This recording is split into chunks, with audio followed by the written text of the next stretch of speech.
ക്രിസ്തുവിനായി, പ്രവർത്തിച്ചാൽ ക്രിസ്തുവിനായി, മരിച്ചാൽ ക്രിസ്തുവിനായി.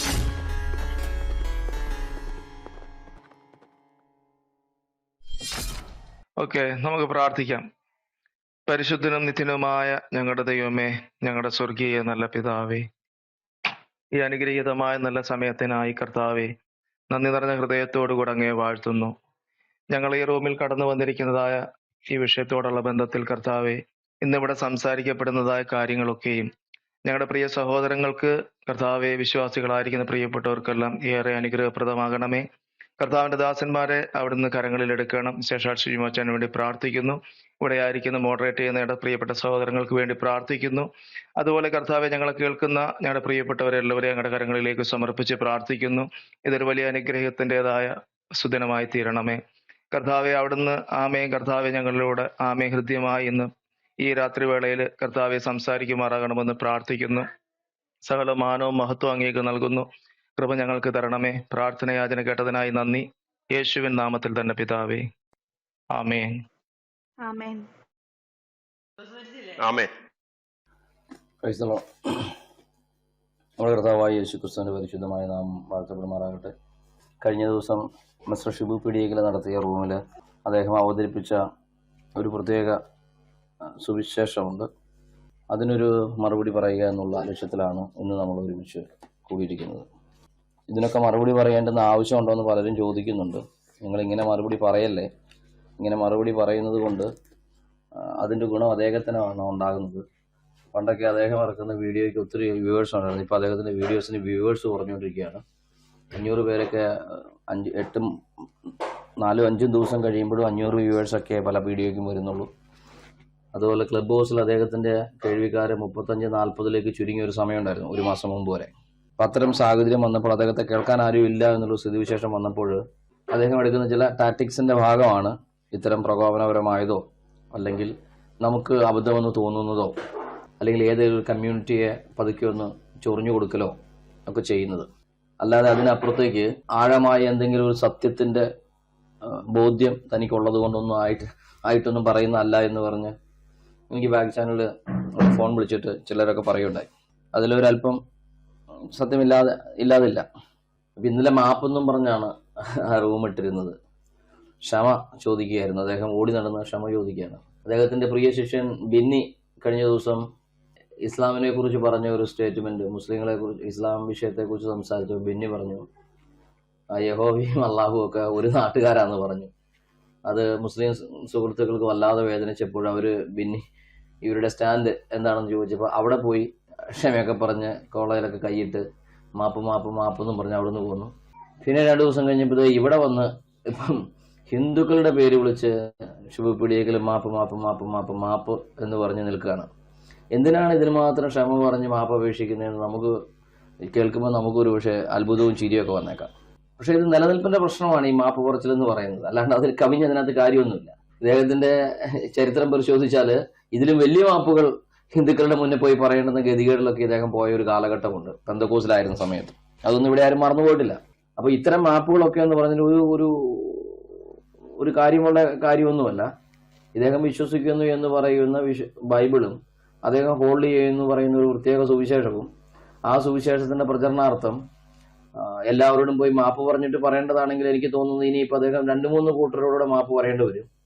ഏറ്റവും പെട്ടെന്ന് അദ്ദേഹം ഒരുപക്ഷെ എനിക്ക് തോന്നുന്നു കത്തോലിക്കരോടൊന്ന് മാപ്പ് പറയാനുള്ള സാധ്യതയുണ്ട്. റോമൻ കത്തോലിക്കരോട് ഒരു മാപ്പ് പറയും. അപ്പോൾ അവരുടെയും കൂടെ ഒരു സപ്പോർട്ട് കിട്ടും. അത് കഴിഞ്ഞ് നിരീശ്വരവാദികളോടും ചിലപ്പോൾ മാപ്പ് പറയാൻ സാധ്യതയുണ്ട്. എൽജേനെയൊക്കെ വിളിച്ചിരുത്ത് ചിലപ്പോൾ ഒരു മാപ്പോട് പറയും. കാരണം എന്തെങ്കിലുമൊക്കെ കാരണം ഇപ്പോൾ ഇത് പോയിക്കൊണ്ടിരിക്കുന്ന ഒരു പോക്ക് ഒരു നിരീശ്വരവാദ രീതിയിലേക്കാണ്. കുറച്ച് കഴിയുമ്പോൾ പിന്നെ അവരോട് മാപ്പ് പറയേണ്ടി വരും. അതും കഴിഞ്ഞ് പെന്തക്കോസ് വിശ്വാസികളെ നിങ്ങൾ കാത്തിരുന്നു, ഒരുപക്ഷെ നിങ്ങളോടും മാപ്പ് പറയാൻ വേണ്ടി ചിലപ്പോൾ പുള്ളി വരുമെന്ന് പ്രതീക്ഷിക്കുന്നു. എല്ലാ പെന്തക്കോസുകാരോടും മാപ്പ് ഞാൻ അവസാനിപ്പിക്കുകയാണെന്നും പറഞ്ഞ് ചിലപ്പം വരാനുള്ള സാധ്യത കാണുന്നുണ്ട്.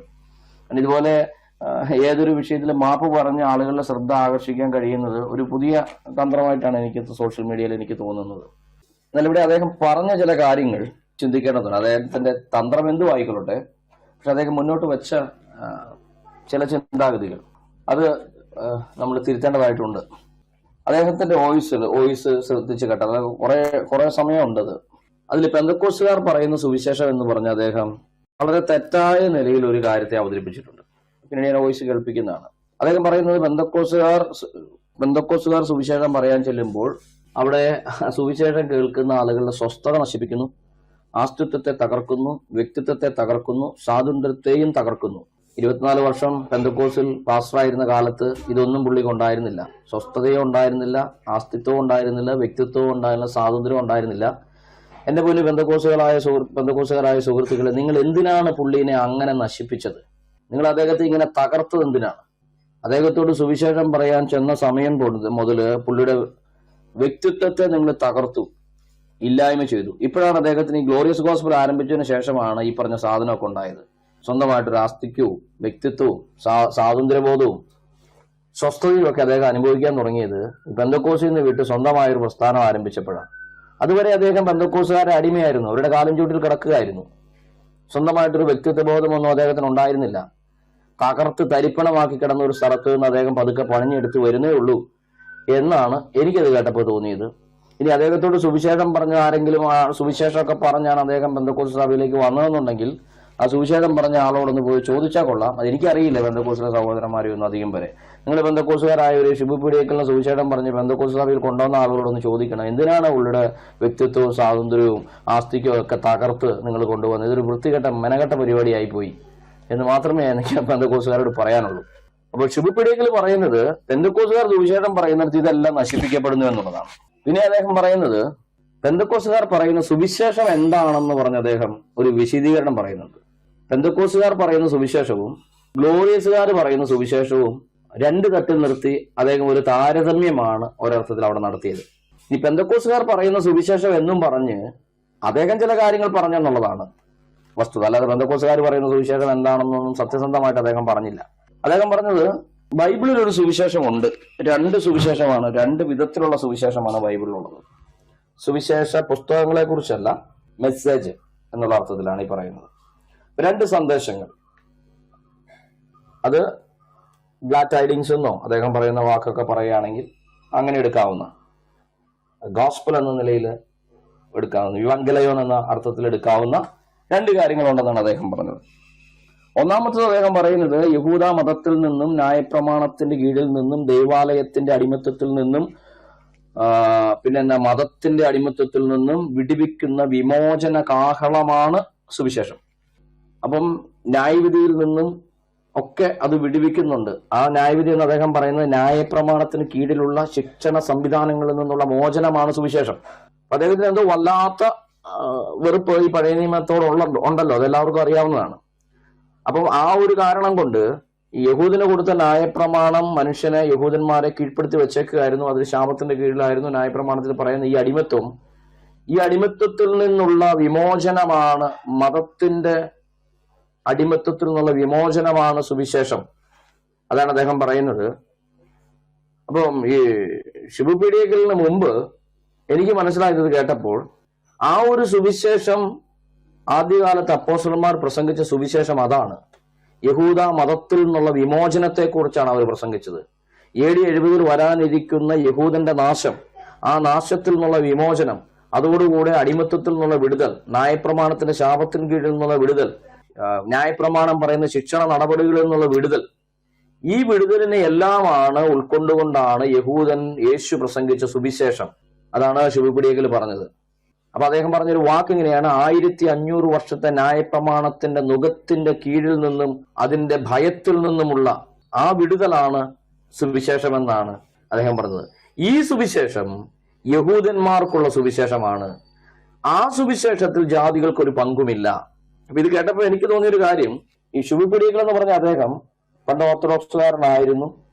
പിന്നീട് അദ്ദേഹം പെന്തക്കോസിലേക്ക് പോയി. ഇപ്പൊ തിരിച്ച് അദ്ദേഹം ഓർത്തഡോക്സിലേക്ക് ചെന്നു എന്നാണ് അദ്ദേഹം അവകാശപ്പെടുന്നത്. അവരവിടെ കേട്ടിട്ടുണ്ടോ എന്നുള്ളത് ഇപ്പോഴും അറിയത്തില്ല. അപ്പൊ എന്താണെങ്കിലും ഈ ഓർത്തഡോക്സിൽ നിന്ന് ഇങ്ങോട്ട് വന്നപ്പോൾ അദ്ദേഹം ഒരു മതം മാറ്റം മാത്രമാണ് നടത്തിയത്. ആ മതം മാറ്റത്തിനപ്പുറം അദ്ദേഹം ബൈബിൾ പറയുന്ന സുവിശേഷം എന്താണെന്ന് കൃത്യമായി അദ്ദേഹത്തോട് ആരും പറഞ്ഞിട്ടുണ്ടായിരുന്നില്ലായിരിക്കാം.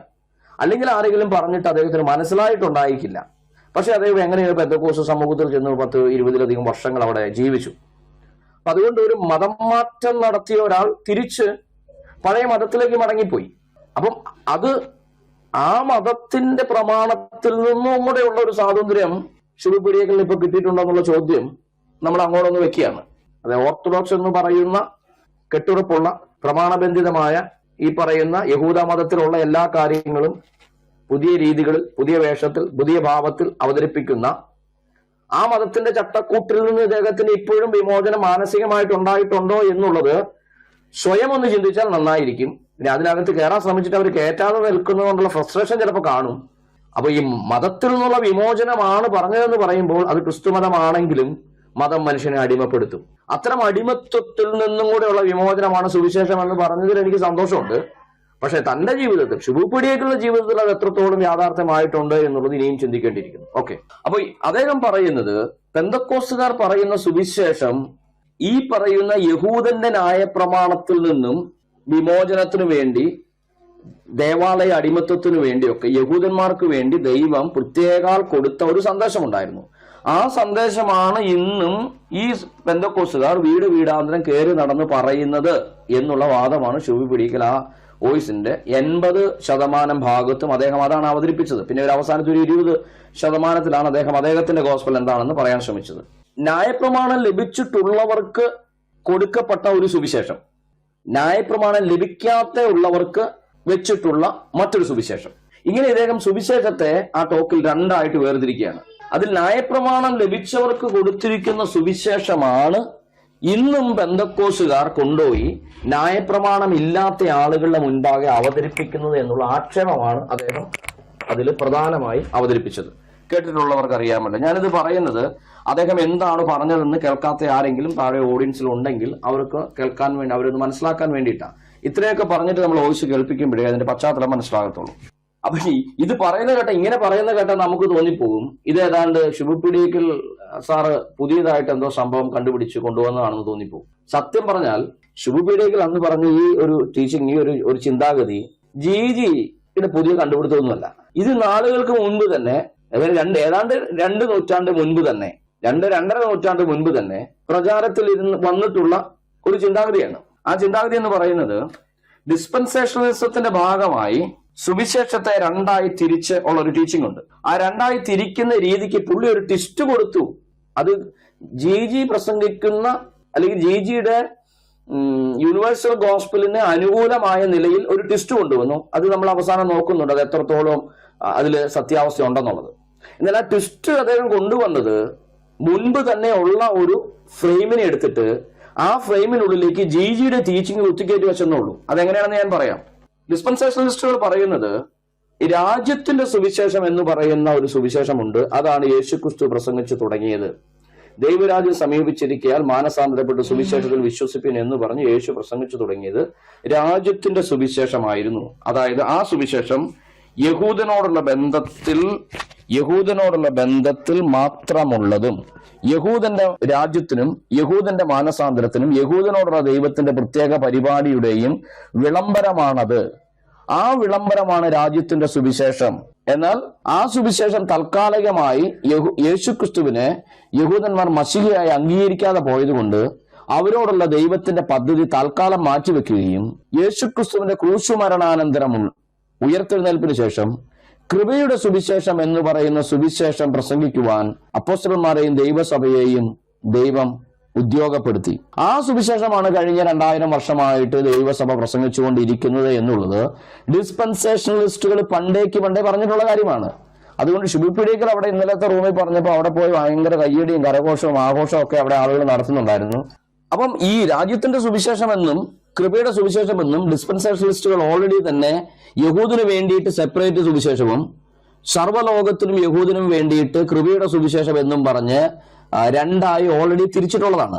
ശുഭപീഡികൽ ചെയ്ത പരിപാടി ഇതിൽ രാജ്യത്തിന്റെ സുവിശേഷം എന്നുള്ളതിനെ എടുത്ത് നമ്മൾ ആ തലത്തിലുള്ള കാര്യങ്ങൾ അവതരിപ്പിക്കുന്നു എന്നുള്ള നിലയിൽ അതിനെ ഒരു ട്വിസ്റ്റ് നടത്തി അദ്ദേഹം നമ്മുടെ മുൻപാകെ പ്രസന്റ് ചെയ്തെന്നുള്ളതാണ്. അത് നമ്മൾ പിന്നീട് അത് വ്യക്തമാക്കുന്നുണ്ട്, അത് എങ്ങനെയാണ് അദ്ദേഹം ചെയ്തിരിക്കുന്നത് എന്നുള്ളത്.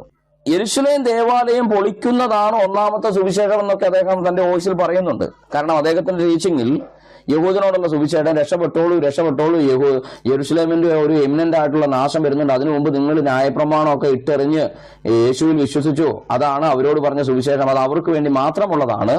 എന്നുള്ള ആശയത്തിലാണ് ഇദ്ദേഹം പറയുന്നത്.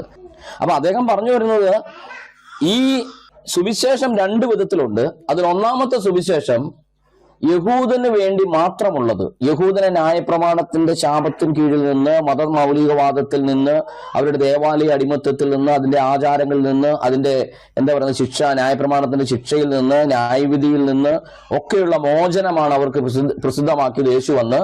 അതുകൊണ്ടാണ് യേശുവിനെ പറഞ്ഞുവിട്ട് ഇങ്ങനെ പറഞ്ഞത്, നിങ്ങൾ ഇസ്രായേൽ ഗ്രാമങ്ങളിലല്ലാതെ, ഇസ്രായേൽ ഗോത്രങ്ങളുടെ അടുക്കിലേക്കല്ലാതെ നിങ്ങൾ മറ്റൊരിടത്തേക്കും ചെല്ലരുത് എന്നൊക്കെ, പോകരുത് എന്നെല്ലാം പറഞ്ഞതെന്നാണ് അദ്ദേഹം പറയുന്നത്. അപ്പൊ നമുക്ക് ഈ ക്ലിപ്പ് ഒന്ന് കേട്ട് നോക്കാം. അദ്ദേഹം പറയുന്ന ഒരു സ്റ്റേറ്റ്മെന്റ്. അഴിഞ്ഞു പോകാൻ ജീർണിച്ചിരിക്കുന്നതും അഴിഞ്ഞു പോകാൻ അടുത്തിരിക്കുന്നതുമായ ഈ പ്രമാണം, അതിന്റെ പാരമ്പര്യങ്ങൾ, അതിലെ അനുഷ്ഠാന സമ്പ്രദായങ്ങൾ, അതിന്റെ ദൃശ്യപ്രതീകമായ ആ ദൈവാലയം, ഇതെല്ലാം തകർത്തു കളയാൻ പോകുന്നു എന്നുള്ളതാണ് ഗുഡ് ന്യൂസ്. ഈ ഗുഡ് ന്യൂസ് പ്രസംഗിക്കപ്പെടുകയും സകലരെയും ഇത് അറിയിക്കുകയും ചെയ്തു എന്ന് കൊലാസ്യക്കാർക്ക് എഴുതുമ്പോൾ പൗലോസ് വ്യക്തമായി രേഖപ്പെടുത്തുന്നുണ്ട്. അതായത് ആ രൂപത്തിലുള്ള സുവിശേഷീകരണം കഴിഞ്ഞു. അപ്പൊ അദ്ദേഹം പറയുന്നത് ഇങ്ങനെയുള്ള കാര്യങ്ങളൊക്കെ പറഞ്ഞിട്ട് കൊലോസ് ലേഖനത്തിൽ പറഞ്ഞിരിക്കുന്നത്, ഞാൻ കൊലോസ് ലേഖനത്തിലൊന്നും കണ്ടില്ല അങ്ങനെ ഒരു കാര്യം. പിന്നെ അദ്ദേഹം പറയുന്ന ആശയത്തെ നമുക്ക് എടുക്കാം. അദ്ദേഹത്തിന് ചിലപ്പോൾ പുസ്തകം മാറിപ്പോയതായിരിക്കും. ഓക്കെ, അത് അവിടെ നിൽക്കട്ടെ. അദ്ദേഹം പറയുന്ന കാര്യം, ഈ ദേവാലയത്തിന്റെ തകർച്ചയും ഈ ന്യായപ്രമാണത്തിൽ നിന്നുള്ള വിടുതലും ഈ പറയുന്ന യഹൂദ പാരമ്പര്യങ്ങളിൽ നിന്നുള്ള ഓടിപ്പോക്കും എല്ലാം ചേരുന്ന ഒരു സുവിശേഷം, ഈ രൂപത്തിലുള്ള സുവിശേഷം, ഈ രൂപത്തിലുള്ള സുവിശേഷമാണ് പെന്തക്കോസ്തുകാർ പ്രസംഗിക്കുന്നതെന്നാണ് പുള്ളി പറയുന്നത്. എന്റെ ചോദ്യം, ഈ രൂപത്തിലുള്ള സുവിശേഷം ഏത് പെന്തക്കോസ്തുകാരാണ് പറയുന്നത്? അതായത് യെരൂശലേം ദേവാലയം നശിക്കുമെന്നും ന്യായപ്രമാണത്തിന്റെ കീഴിൽ നിങ്ങൾ രക്ഷപ്പെട്ടോണമെന്നും, നിങ്ങളിപ്പം ദേവാലയത്തിന്റെ അടിമത്വത്തിലാണെന്നും, നിങ്ങൾ ന്യായപ്രമാണ പ്രകാരമുള്ള ശിക്ഷാവിധിക്കും അതിന്റെ ശിക്ഷണ രീതികൾക്കും കീഴിലാണെന്നും, നിങ്ങൾ ഇപ്പോൾ ചെയ്തുകൊണ്ടിരിക്കുന്ന യാഗങ്ങളും രീതികളും ഒന്നും ശരിയല്ലെന്നും, ഇതിന്റെ എല്ലാ അടിമത്വം നിങ്ങൾ പേറേണ്ടെന്ന ആവശ്യമില്ല എന്ന് ഏത് പെന്തക്കോസ്തുകാരൻ ഏത് വീട്ടിൽ ചെന്ന് ഏത് കൺവെൻഷൻ സ്ഥലത്ത് ഏത് പുസ്തകത്തിലാണ് എഴുതി വെച്ചിട്ടുള്ളത് പെന്തക്കോസ്തുകാർ പ്രസംഗിക്കുന്നത് സുവിശേഷമായിട്ട്? അപ്പൊ പെന്തക്കോസ്തുകാർ ഒരിക്കൽ പോലും ചെയ്യാത്ത കാര്യം പെന്തക്കോസ്തിന്റെ പേരിൽ ഇതൊക്കെ അടിച്ചുവിടുകയാണ്. പെന്തക്കോസ്തുകാർ പോയിട്ട് ഇങ്ങനെ പറയുന്നുണ്ടെന്ന് ഒരു പാസ്റ്ററെങ്കിലും പറയട്ടെ, ഒരു പാസ്റ്റർ പറഞ്ഞിട്ടുണ്ട്, ഒരു വോയിസ് കേൾപ്പിക്കട്ടെ, യെരൂശലേം ദേവാലയത്തിന്റെ നാശം വരാൻ പോവുകയാണ് എന്ന് അന്ന് പ്രസംഗിച്ച ആ കാര്യം ഇവിടെ ഓടി നടന്ന് യേശു പറഞ്ഞ കാര്യം, ഇത് യെരൂശലേം ദേവാലയം നശിക്കാൻ പോവാണ്, ന്യായപ്രമാണത്തിന്റെ കീഴിലാണ് നിങ്ങൾ ന്യായപ്രമാണത്തിന്റെ കീഴിലുള്ള യഹൂദ മതത്തിന്റെ അനുഷ്ഠാനങ്ങളിൽ നിന്ന് വേറിട്ട് വരണം എന്ന് ഏത് പെന്തക്കോസ്തുകാരൻ എവിടെയാണ് സുവിശേഷം പറയുന്നത്? അപ്പൊ ന്യായപ്രമാണം ആചരിക്കണം, മോശയോട് നിങ്ങൾക്ക് സ്നേഹം വേണം, ശബത്ത് ആചരിക്കണം എന്നെല്ലാം ഏതെങ്കിലും പെന്തക്കോസ്തുകാർ എവിടെയെങ്കിലും പറയുന്നുണ്ടോ? ഒരിടത്തും പറയുന്നില്ല. അത് രണ്ടാമത്തെ ക്ലിപ്പ് ഒന്ന് കേൾപ്പിച്ച ബ്രദറെ. ആ രൂപത്തിലുള്ള സുവിശേഷീകരണം ബൈബിൾ തന്നെ സാക്ഷ്യപ്പെടുത്തുമ്പോൾ എക്സ്പയറി ഡേറ്റ് കഴിഞ്ഞ ഒരു മെഡിസിൻ വിൽക്കുന്ന അത്ര ഗൗരവവും കുറ്റകരവുമായ ഒരു കർമ്മത്തിലാണ് ഇവിടെ പെന്തക്കോസ്തുകാർ ഏർപ്പെട്ടിട്ടുള്ളത്. ഇതാണ് രസം.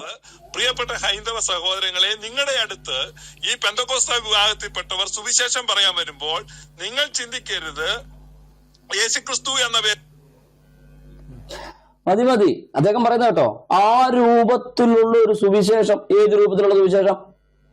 ഏത് രൂപത്തിലുള്ള സുവിശേഷം പെന്തക്കോസ്തുകാർ പറയുന്നത്? ന്യായപ്രമാണത്തിന്റെ കീഴിലാണ് ഇവിടെയുള്ള ഹിന്ദുക്കളെന്നാ,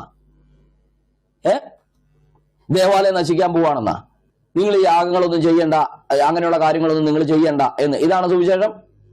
പുള്ളി പറഞ്ഞതാണ് അതിന് മുമ്പില്, പുള്ളി നീട്ടിയിട്ട് പറഞ്ഞതാണ് ഇങ്ങനെയൊക്കെയാണ്, ഇതാണ് യഹൂദിന് കൊടുത്ത സുവിശേഷം എന്ന്. ഈ യഹൂദന് കൊടുത്ത പാരമ്പര്യമോ പ്രമാണങ്ങളോ ഏതെങ്കിലും പെന്തക്കോസ്തുകാരൻ എവിടെയെങ്കിലും ഒരു വീട്ടിൽ കയറി ഒരു കൺവെൻഷൻ സ്ഥലത്ത് പോയിട്ട് പറയുന്നുണ്ടോ? അദ്ദേഹം ഈ ആ രൂപത്തിലുള്ള സുവിശേഷം കാലകരണപ്പെട്ടതാണ്, അത് പെന്തക്കോസ്തുകാരൻ പറയുന്നു എന്ന് പറയുമ്പോൾ ഏത് പെന്തക്കോസ്തുകാരൻ എവിടെയാണ് ഈ കാലകരണപ്പെട്ടതെന്ന് അദ്ദേഹം പറയുന്ന ഈ കാര്യം സുവിശേഷമാണെന്ന് പറഞ്ഞ് പ്രസന്റ് ചെയ്യുന്നത്? അപ്പൊ ഷിബു പീഡിയക്കില് ഒരു സ്ട്രോമാനെ അങ്ങ് ക്രിയേറ്റ് ചെയ്തിട്ട് പുള്ളി ആ സ്ട്രോമാനെ പെന്തക്കോസ്തുകാരന്റെ തലയിലേക്ക് വെച്ചു കൊടുത്തിട്ട് പുള്ളി ഇടിയാണ് സ്ട്രോമാനിട്ട്. അന്യായ ഇടി. കാലും കൈയൊക്കെ എടുത്ത് പുള്ളി ബോക്സിങ്ങോ ചവിട്ടോ തൊഴിക്കോ ഒക്കെ ചെയ്യാണ്. പെന്തക്കോസ്തുകാർ ഇതാ ചെയ്യുന്നതെന്നും പറഞ്ഞ്. ഈ ബൈബിൾ എന്താണെന്ന് ചോദിച്ചാൽ ആട്ടുകാഷ്ടമാണോ കൂർക്കയാണോ എന്ന് അറിയാൻ മേലാത്ത പാവ ഹിന്ദുക്കളെ തെറ്റിദ്ധരിപ്പിക്കാൻ വേണ്ടി ഇദ്ദേഹം ഒരു പുതിയ സാധനം കൊണ്ടുവന്ന് ഇട്ടേക്കാണ്. മനസ്സിലായോ? പെന്തക്കോസ്തുകാർ ഇതാണ് വീട്ടിൽ കയറി പറയുന്നത്. ഇതിലും മെച്ചം ഈ തീവ്രവാദ സ്വഭാവമുള്ള സംഘി പശ്ചാത്തലത്തിലുള്ള ഹിന്ദുക്കൾ തന്നെയാണ്. അവര് പിന്നെ വേറെ കാര്യങ്ങളെങ്കിലും പറയുമെന്ന് വെച്ച് അങ്ങനെ ബന്ധക്കോസുകാരൻ പറയുന്നു, ഇങ്ങനെ ബന്ധക്കോസുകാരൻ പറയുന്നു എന്ന് അബദ്ധത്തിലെങ്കിലും ചില സുവിശേഷകന്മാരുടെ പാസ്റ്റർമാരുടെ വായിൽ നിന്ന് അങ്ങനെ അബദ്ധങ്ങൾ വീഴുന്നുണ്ടായിരിക്കാം. പക്ഷെ ഈ ഷിബൂപ്പിഡിയക്കിൽ പറഞ്ഞ ഈ കാര്യം ഓരൊറ്റ ബന്ധക്കോസ് പാസ്റ്റർമാരും ഓരോരുത്തും ചെന്ന് പറയുന്ന കാര്യമല്ല. യഹൂദന്റെ ന്യായപ്രമാണത്തിന് കീഴിൽ നിൽക്കുന്നവരാണ് വിജാതീയർ എന്നുള്ള വാദം ഇവിടെ ഏത് പ്രൊട്ടസ്റ്റന്റ് സഭയ്ക്കാ ഉള്ളത്? ഇദ്ദേഹം പൊട്ടനാണോ പൊട്ടൻ കളിക്കുവാണോ? എനിക്കതാ അറിയാൻ ഈ ഷിബൂപ്പിഡിയക്കിൽ എന്ന് പറയുന്ന ഈ മാന്യദേഹം സ്വയം മണ്ടനാകുവാണ്. ഇത്രയും വർഷങ്ങൾ അദ്ദേഹം ബൈബിള് പഠിച്ചതല്ലേ, വായിച്ചതല്ലേ. ഇത് ഒരിടത്തും കൊള്ളാത്ത ഒരു സാധനം കൊണ്ടുവന്ന് കുത്തിക്കയറ്റാൻ ശ്രമിക്കുന്നത് എങ്ങോട്ടാ? പെന്തക്കോസുകാരന്റെ മുതുകത്തേക്ക്. ഞാനൊരു പെന്തക്കോസുകാരൻ അല്ലാഞ്ഞിട്ടും ഇത് കേട്ടോണ്ടിരുന്നിട്ട് എനിക്ക് സഹിക്കാൻ പറ്റുന്നില്ല. എനിക്കത് മനസ്സിലാകുന്നില്ല ഇദ്ദേഹത്തിന്റെ ലോജിക്ക് എന്താന്ന്. പെന്തക്കോസുകാർ ഇങ്ങനെയാ പ്രസംഗിക്കുന്നത്. ഏത് ഹിന്ദുക്കളുടെ വീട്ടിൽ പോയിട്ടേ പുള്ളി പറയാ, ഹിന്ദുക്കളുടെ വീട്ടിൽ ചെന്ന് പെന്തക്കോസുകാരൻ പറയുന്നത് നിങ്ങൾ ന്യായപ്രമാണത്തിന്റെ കീഴിലാണ്, നിങ്ങൾ ശാപത്തിന്റെ കീഴിലാണ്, നിങ്ങൾ യാഗങ്ങൾ നിർത്തണം, നിങ്ങളുടെ ദേവാലയം നശിക്കാൻ പോവാണ്, നിങ്ങൾ ഓടിപ്പൊക്കോ. ഇതൊക്കെ പെന്തക്കോസുകാർ എന്ന് പറയുന്നതെന്നാണ് ഈ ഷിബൂപ്പിഡിയക്കിൽ വിളിച്ചു പറയുന്നത്. ഇത് കേട്ടോണ്ട് അവിടെ നിന്നുകൊണ്ട് ഷിബൂപ്പിഡിയക്കിലെ അടിമകൾ, ജിജിയുടെ അടിമകളെല്ലാം കൈയടിക്കുന്നു, പ്രോത്സാഹിക്കുന്നു. പെന്തക്കോസുകാരന്റെ അഷ്ടിമുട്ടി, അവന്റെ ചട്ടിപൊട്ടി, അവന്റെ ഗതികെട്ടു, ഇനിയിപ്പോ ഒരു രക്ഷയില്ല, ആനമുദ്ര, ഇനി പെന്തക്കോസുകാരൻ ഒരു നിർവാഹമില്ലെന്ന് ഇവർ പറയുന്നത്. ഇവര് എന്ത് കണ്ടിട്ടായി പറയുന്നത്? ഷിബൂപ്പിഡിയക്കിൽ പറഞ്ഞ ഈ പച്ച നുണ കേട്ടിട്ടാ. അപ്പൊ ആ ഷിബൂപ്പിഡിയക്കിൽ എന്ന് പറയുന്ന ഈ ദേഹം ചെയ്യേണ്ടത് പെന്തക്കോസുകാർ അങ്ങനെ പ്രസംഗിക്കുന്നുവെന്ന് താങ്കൾ ആരോപിച്ചിട്ട് കാര്യമില്ല. പെന്തക്കോസുകാർ അങ്ങനെ പ്രസംഗിക്കുന്നില്ല. കാരണം അവർക്ക് നല്ല ബോധ്യതയുണ്ട്. താങ്കൾ കൂടത്തിലിരിക്കുന്നവരെ പോട്ടെ, അവർക്ക് പെന്തക്കോസ് എന്താണ്, പെന്തക്കോസ് ഉപദേശം എന്താണെന്നൊന്നും അറിയത്തില്ല. എന്നാൽ താങ്കൾക്കറിയാമല്ലോ, താങ്കൾ അതിനിടയിലെ പാസ്റ്റർ അല്ലായിരുന്നോ? താങ്കൾ കുറെ കൺവെൻഷൻ പ്രസംഗിച്ചിട്ടുണ്ടല്ലോ, യൂട്യൂബിൽ ഇപ്പോഴും കിടപ്പുണ്ടല്ലോ താങ്കളുടെ പഴയ കൺവെൻഷൻ പ്രസംഗങ്ങളൊക്കെ. അവിടെയൊക്കെ താങ്കൾ ഇതാണ് വിളിച്ചു പറഞ്ഞത്, യെരൂശലേമിന്റെ നാശം വരാൻ പോവുകയാണ്, ന്യായപ്രമാണത്തിന്റെ കീഴിൽ നിന്ന് ഓടിക്കോ, ഈ യാഗങ്ങളൊക്കെ നിർത്തിക്കോ. ഇതാണ് താങ്കൾ പറഞ്ഞുകൊണ്ടിരുന്നത്. മതത്തിന്റെ ജീർണതയിൽ നിന്ന്, യഹൂദ മതത്തിന്റെ ജീർണതയിൽ നിന്ന് രക്ഷപ്പെട്ടോ. ഇതാണോ താങ്കൾ പെന്തക്കോസിലെ പാസ്റ്ററായിരുന്നത് വിളിച്ചു പറഞ്ഞത് വിശേഷം? അതുപോട്ടെ, താങ്കളെ ഇത് പറഞ്ഞാണോ ആരെങ്കിലും പെന്തക്കോസിലേക്ക് കൊണ്ടുവന്നേ? ആ വള്ളത്തിലാണ് കയറി വന്നതെങ്കിൽ താങ്കൾ പെട്ടു. അതാണ് താങ്കൾ ഇപ്പൊ ഇവിടെ ഇല്ലാത്തത് എന്ന് എനിക്ക് പറയാൻ പറ്റത്തുള്ളൂ. ഇങ്ങനെ എന്തെങ്കിലുമൊക്കെ കേട്ടിട്ടാണ് താങ്കൾ ഓർത്തഡോക്സ് വിട്ടിട്ട് ഇങ്ങോട്ട് കയറി വന്നതെങ്കിൽ, പെന്തക്കോസിലേക്ക് വന്നതെങ്കിൽ, താങ്കൾ ഇപ്പൊ പെന്തക്കോസിൽ ഇല്ലാത്തതിൽ അതിശയമൊന്നുമില്ല, ഒരു അതിശയം എനിക്ക് തോന്നുന്നില്ല. പക്ഷെ താങ്കൾ വചനം പഠിപ്പിച്ച് ബൈബിൾ സ്കൂളിൽ പഠിപ്പിച്ച്, എനിക്കൊന്ന് സുഭാഷ് മണിനെ ഒത്തിരി താങ്കൾ വചനം പഠിപ്പിച്ചെന്നാണ് താങ്കളുടെ വായിൽ തന്നെ ഞാൻ കേട്ടത്. കഴിഞ്ഞ ദിവസം സുഭാഷ് മണിനെ കുറിച്ച് താങ്കൾ പറഞ്ഞിട്ടുണ്ട്. അപ്പോൾ താങ്കൾ ഒത്തിരി വെള്ളമൊക്കെ സുഭാഷ് തിളപ്പിച്ച് തന്നിട്ടുണ്ട്. അത് ചേച്ചി ചെയ്യാൻ ചെന്നപ്പോൾ താങ്കൾക്ക് ഒരു ശിഷ്യൻ എന്നുള്ളതിൽ വെള്ളമൊക്കെ തിളപ്പിച്ച് തന്നിട്ടുണ്ടെന്ന് താങ്കൾ പറഞ്ഞു. ഈ താങ്കളൊക്കെ വചനം പഠിപ്പിച്ച ആളുകളുടെ അധോഗതിയെന്ന് ഞാൻ ചിന്തിക്കുന്നു. ഇതായിരുന്നു സുവിശേഷം എന്നും പറഞ്ഞാൽ താങ്കൾ പെന്തക്കോസിന്റെ കൂടത്ത് ചെന്നപ്പോൾ താങ്കൾ പ്രസംഗിച്ചതെങ്കിൽ വലിയ അബദ്ധമായി പോയി. അപ്പൊ ഈ രൂപത്തിലുള്ള സുവിശേഷം എന്ന് പറയുമ്പോൾ ആ രൂപം എന്താണ് താങ്കൾ പെന്തക്കോസുകാരുടെ തലയിൽ കെട്ടിവെക്കുന്നത്? അവിടെയാണ് താങ്കൾക്ക് തെറ്റിയത്. മൂന്നാമത്തെ ക്ലിപ്പ് ഒന്ന് കേൾപ്പിച്ചേ എബൻ ബ്രദറെ. എന്തിന് കേരളത്തിൽ ന്യായപ്രമാണമില്ലാത്ത ഈ ഹൈന്ദവ ജനം, they are already free, ന്യായപ്രമാണത്തിൽ നിന്നാണ് രക്ഷിക്കപ്പെടുന്നത്. അങ്ങനെയാകുമ്പോൾ ഈ കേരളത്തിലെ ജനങ്ങൾ രക്ഷിക്കപ്പെട്ടവരാണ്, പണ്ടേ രക്ഷിക്കപ്പെട്ടവരാണ്, അവരാർക്കും അടിമകളല്ല. they are already. ഇവർ കൊണ്ടുവരുന്ന ഈ സുവിശേഷം ഓൾറെഡി രക്ഷിക്കപ്പെട്ട ആളുകളോടാണ്. അപ്പൊ നിങ്ങൾ രക്ഷിക്കപ്പെട്ടതാണോ, നിങ്ങൾ രക്ഷിക്കപ്പെടേണ്ടതുണ്ട് എന്ന് പറയുമ്പോൾ നിങ്ങളെ അവർ ചതിക്കുകയാണ്. ഈ ചതിയും വഞ്ചനയും നടന്നിട്ടും ഈ ക്ലിപ്പിൽ അദ്ദേഹം പറഞ്ഞു കേട്ടോ, ഹിന്ദുക്കൾ ന്യായപ്രമാണത്തിന്റെ കീഴിലല്ല, പക്ഷെ ഹിന്ദുക്കൾ ന്യായപ്രമാണത്തിന്റെ കീഴിലാണെന്നും പറഞ്ഞാണ് പെന്തക്കോസ് പാസ്റ്റർമാർ സുവിശേഷം പറയാൻ ചെല്ലുന്നതെന്ന്. എന്റെ പൊന്നു ഷിബൂപ്പിഡിയക്കിൽ ഇത് ഇവിടെ ചെലവാകില്ല. താങ്കൾ അത് മനസ്സിലാക്ക്. ഇത് എവിടെ കൊണ്ട് ചെലവഴിക്കാൻ പറ്റും ഇത്ര കടുന്നോണ? താങ്കൾക്ക് ചുറ്റും ഇരുന്ന് ചെല്ലന്താങ്കൾ അത് കേട്ട് ചിരിക്കുമായിരിക്കും. പക്ഷെ ഒരൊറ്റ പെന്തക്കോസുകാരൻ പോലും താങ്കളുടെ ഈ നുണയ്ക്ക് കൂട്ടു നിൽക്കില്ല. ഒരൊറ്റ പാസ്റ്റർ പ്രസംഗിച്ച ഒരു വോയിസ് പോലും താങ്കൾക്ക് കേൾപ്പിക്കാൻ പറ്റില്ല. ഹിന്ദുക്കൾ ന്യായപ്രമാണത്തിന്റെ അടിമത്വത്തിന്റെ കീഴിലാണെന്ന് പ്രസംഗിക്കുന്നത്. താങ്കൾ എന്താ ധരിച്ചു വെച്ചിരിക്കുന്നത്? ഈ ബൈബിൾ തുറന്ന് കാലത്തും വൈകുന്നേരം വായിക്കുന്നത് താങ്കൾ മാത്രമാണെന്നോ? ഇവിടെ നാളുകളായിട്ട് ഇവിടെ ഈ സുവിശേഷ പ്രസംഗങ്ങൾ ഈ പാസ്റ്റർമാരും സുവിശേഷകന്മാരെല്ലാം നടത്തുന്നില്ലേ? അവർ താങ്കളുടെ കയ്യിലിരിക്കുന്ന ഇതേ ബൈബിൾ തന്നെയല്ലേ അവർ വായിക്കുന്നത്? അവർക്കറിയാൻ മേലെ ന്യായപ്രമാണം ആർക്കാ കൊടുത്തതെന്ന്? ന്യായപ്രമാണത്തിന്റെ കീഴിലുള്ളത് ക്ലാരിറ്റി വരുത്തണം. ഇവിടെ ഒരു ഇസ്ലാമികൻ ഇതുമായിട്ട് യാതൊരു ബന്ധമില്ലാത്ത ഒരുത്തനിട്ടേക്കാണ് 25 കൊല്ലം പെന്തോ പാസ്റ്ററായ ഷിബുവിന് ബ്രദറിനായ ഷിജുമോൻ പെന്തക്കോസിനെ കുറിച്ച് വിശദീകരിച്ചു കൊടുക്കുന്നു. ഇതിനെക്കുറിച്ചൊന്ന് ഷിജുമോൻ ചാൻ എന്താ പറയുള്ളത്? അതിലേക്കൊക്കെ പോയി കഴിഞ്ഞാൽ നമ്മൾ കുറെ പോകേണ്ടി വരും. ഇവിടെ ബ്രദറുകാരനാണോ പെന്തക്കോസുകാരനാണോ മറുപടി പറയുന്നത് എന്നതിനേക്കാൾ അപ്പുറമായിട്ട് ദൈവോധനത്തിന് വിരുദ്ധമായിട്ട് ദൈവോധനം പഠിപ്പിക്കാത്ത കാര്യം വിളിച്ചു പറഞ്ഞാൽ അതിനുള്ള മറുപടിയായിട്ട് അദ്ദേഹം കരുതിച്ചാൽ മതി. ഈ കാര്യത്തിൽ പെന്തക്കോസിനും ബ്രദറിനും വല്ല വ്യത്യാസമായ ഉപദേശമുണ്ട്? അല്ല, ഈ കാര്യത്തില് ഇവിടെ ബ്രദറുകാർ സുവിശേഷം പറഞ്ഞാലും ഇവാഞ്ചലിക്കൽ ചർച്ചുകാർ സുവിശേഷം പറഞ്ഞാലും CSIക്കാർ സുവിശേഷം പറഞ്ഞാലും ഇനിയിപ്പോ പെന്തക്കോസിലുള്ള ഏത് ഡിനോമിനേഷനിലുള്ള ആളുകൾ സുവിശേഷം പറഞ്ഞാലും ബാപ്റ്റിസ്റ്റുകളോ ബ്രദറുകാരോ സുവിശേഷം പറഞ്ഞാലും അവരാരും പറയത്തില്ല ഇന്ത്യയിലെ ഹിന്ദുക്കൾ ന്യായപ്രമാണത്തിന് കീഴിലാണ്, നിങ്ങൾക്ക് ആ ന്യായപ്രമാണത്തിന്റെ ശാപത്തിൽ നിന്ന് മോചനം വേണമെന്ന് അവർ ഒരിടത്തും പ്രസംഗിച്ചിട്ടുമില്ല. കാരണം അവർക്കറിയാം ന്യായപ്രമാണം നൽകിയത് യഹൂദനാണെന്ന്.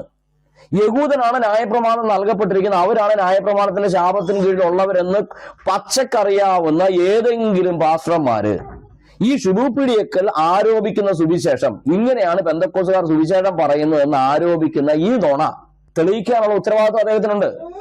അപ്പം ഹിന്ദുക്കൾ ന്യായപ്രമാണത്തിന്റെ കീഴിൽ അല്ല എന്ന് ഇവിടെയുള്ള എല്ലാവർക്കും വ്യക്തമായി അറിയാവുന്ന സ്ഥിതിക്ക് പെന്തക്കോസുകാർ ഇങ്ങനത്തെ സുവിശേഷമാണ് പ്രസംഗിക്കുന്നത് എന്നുള്ള ഷിബുപീഡിയക്കലിന്റെ ആരോപണം അത് വെള്ളത്തിൽ വരച്ച വര പോലെ ആയിപ്പോയി.